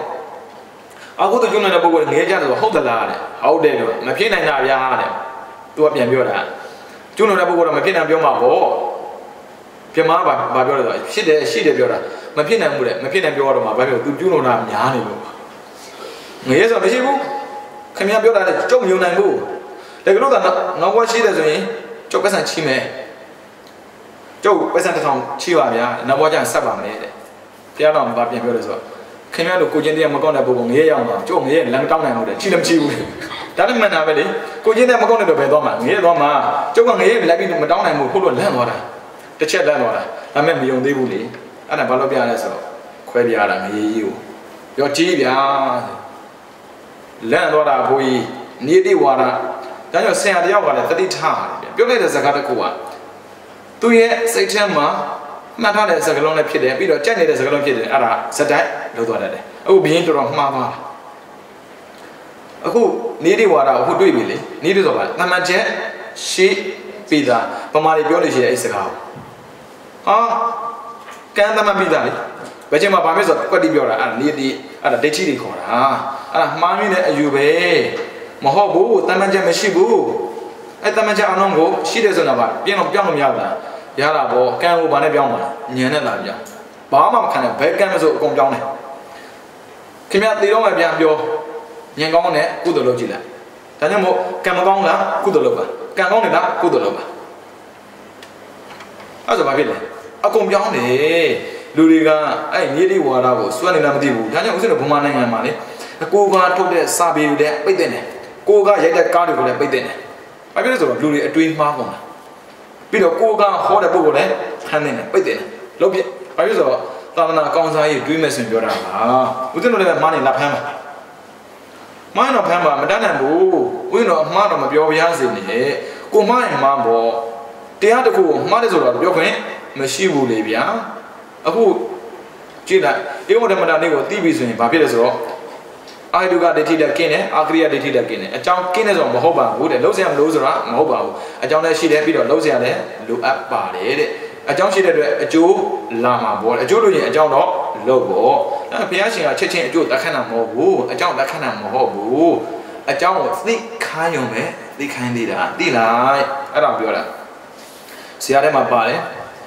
အပြပါရဏိကပယ်တာကအတ္တဒိဋ္ဌိကိုပယ်တယ်တကယ်လို့အပြပါရဏိကိုပြောင်းပြန်ယူမယ်ဆိုရင်အကရိယဒိဋ္ဌိဝင်လာတယ်အကရိယဆိုတာလုံးเสียမလိုဘူးဘာဖြစ်လို့ကုသိုလ်လည်းမရှိအကုသိုလ်လည်းမရှိလို့လုံးเสียမလိုဘူးဒါကြောင့်မိဘကိုလည်းကျေးဇူးဆဆရာမလိုဘူးအဲ့လိုမျိုးပြီးတော့ဧဝဓမ္မတာနည်းကိုမှန်မှန်ကန်သိမယ်ဆိုရင်အာဟိတုကဒိဋ္ဌိနဲ့အကရိယဒိဋ္ဌိပယ်တယ်အာဟိတုကဒိဋ္ဌိဆိုအဟိတုကဆိုအကြောင်းကင်းတယ်ဆိုတာမဟုတ်ပါဘူးအကရိယဒိဋ္ဌိဆိုလုံးเสียမလို့ဆိုတာမဟုတ်ပါဘူးတဲ့တကယ်လို့ဧဝဓမ္မတာနည်းကိုနားမလည်ခဲ့စင်ပါတယ်အာဟိတုကဒိဋ္ဌိနဲ့နိယတနိယတိဝါဒကပြန်ဝင်လာတယ်အာဟိတုကဒိဋ္ဌိဆိုတာလုံးเสียအကြောင်းကင်းပြီးဖြစ်တယ်ပြီးတော့နိယတိဝါဒကသံမကျက်ရှိပြီးသားဒီတိုင်းကိုဖြစ်မဲ့ဆိုရင်ဒီတိုင်းကိုဖြစ်မှာအဲ့ဒါကြောင့်တချို့ပြောနေချင်ဇာတ်ကိုင်းမှာလည်းတွေ့ပါတယ်ဒါကသတ်မှန်ပြီးသားကွာမတတ်နိုင်ဘူးအဲ့ဒါမျိုးမသွားနဲ့ဆိုမသွားနဲ့လေမသွားနဲ့ဆိုတဲ့နေရာသွားတော့ဩသတ်မှန်ချက်ကြောင့်ဖြစ်တာလေအဲ့ဒါနိယတိဝါဒကိုကိုးစားပြုတဲ့ဇာတ်ကားတစ်ခုပါပဲဒါဗုဒ္ဓဝါဒကိုလေ့လာကြည့်ပါယုံမှလည်းပြောတာမဟုတ်ဘူးရှေးခုမှလည်းပြောတာမဟုတ်ဘူးကိစ္စမရှိသေးဘူးလေ့လာကြည့်လိုက်မှားရင်အချိန်မျိုးဆုံးသွားပါမှန်တော့ယူဖို့စဉ်းစားပေါ့မှန်ယူပါလို့ပြောတာမဟုတ်လေယူဖို့စဉ်းစားပေါ့ဒါပေမဲ့များဘာလေးလာမှုမှမရှိဘဲနဲ့တော့မှားတယ်လို့ဆိုတဲ့စကားတော့မပြောလိုက်ပါနဲ့ကိုညံဖြင်းနှောရကြားပါတယ်ဘယ်ဘာသာပဲဖြစ်ဖြစ်လေ့လာကြည့်လိုက်ခရစ်ယာန်မကောင်းမပြောပါနဲ့လေ့လာကြည့်ပါအစ္စလာမ်မကောင်းမပြောနဲ့လေ့လာကြည့်ပါဟိန္ဒူမကောင်းမပြောနဲ့လေ့လာကြည့်ပါဂျူးမကောင်းမပြောပါနဲ့လေ့လာကြည့်ပါဖရီသင်ကမကောင်းမပြောနဲ့လေ့လာကြည့်ပါဒါပေမဲ့သူတို့ရဲ့အမူအရာအပြောဆိုအနေထိုင်ကကိုယ်တို့ဖြစ်သလားအကုသိုလ်ဖြစ်သလားကိုသိပါအကုသိုလ်ဖြစ်မလို့နဲ့ကိုသိုလ်ဖြစ်ရင်လို့ဒါဆိုရင်ကိုသိုလ်အကုသိုလ်ကဘာလာနဲ့မဆိုင်ဘူးသိမှုမသိမှုဝိဇ္ဇာအဝိဇ္ဇာဆွမ်းလန်းမှုမဆွမ်းလန်းမှုတဏှာရှိခြင်းမရှိခြင်းတွေပဲဆိုင်တာပါဗျာတလွဲတော့မလုပ်လိုက်ပါနဲ့တန္တရာရှည်လွန်းပါတယ်ရှည်လွန်းတဲ့တန္တရာသွားတဲ့ပုံကိုယ်တွေတလွဲလုံးမယ်ဆိုရင်တော့တလွဲရမှာဆိုလို့ပါအဲ့ဒါကြောင့်တရားချစ်ခင်သူတော်စင်ပြန်မိမိတို့ဘောရရှိစဉ်ကာလမှာမှန်ကန်တဲ့အတွေ့မှန်ကန်တဲ့အယူမှန်ကန်တဲ့အလုပ်ကိုလုပ်ပြီးတော့မှန်ကန်တဲ့သစ္စာတရားကိုလွယ်ကူစွာသိမြင်နိုင်သောသူတော်ကောင်းများဖြစ်ကြပါစေကုန်သတည်းသာဓုသာ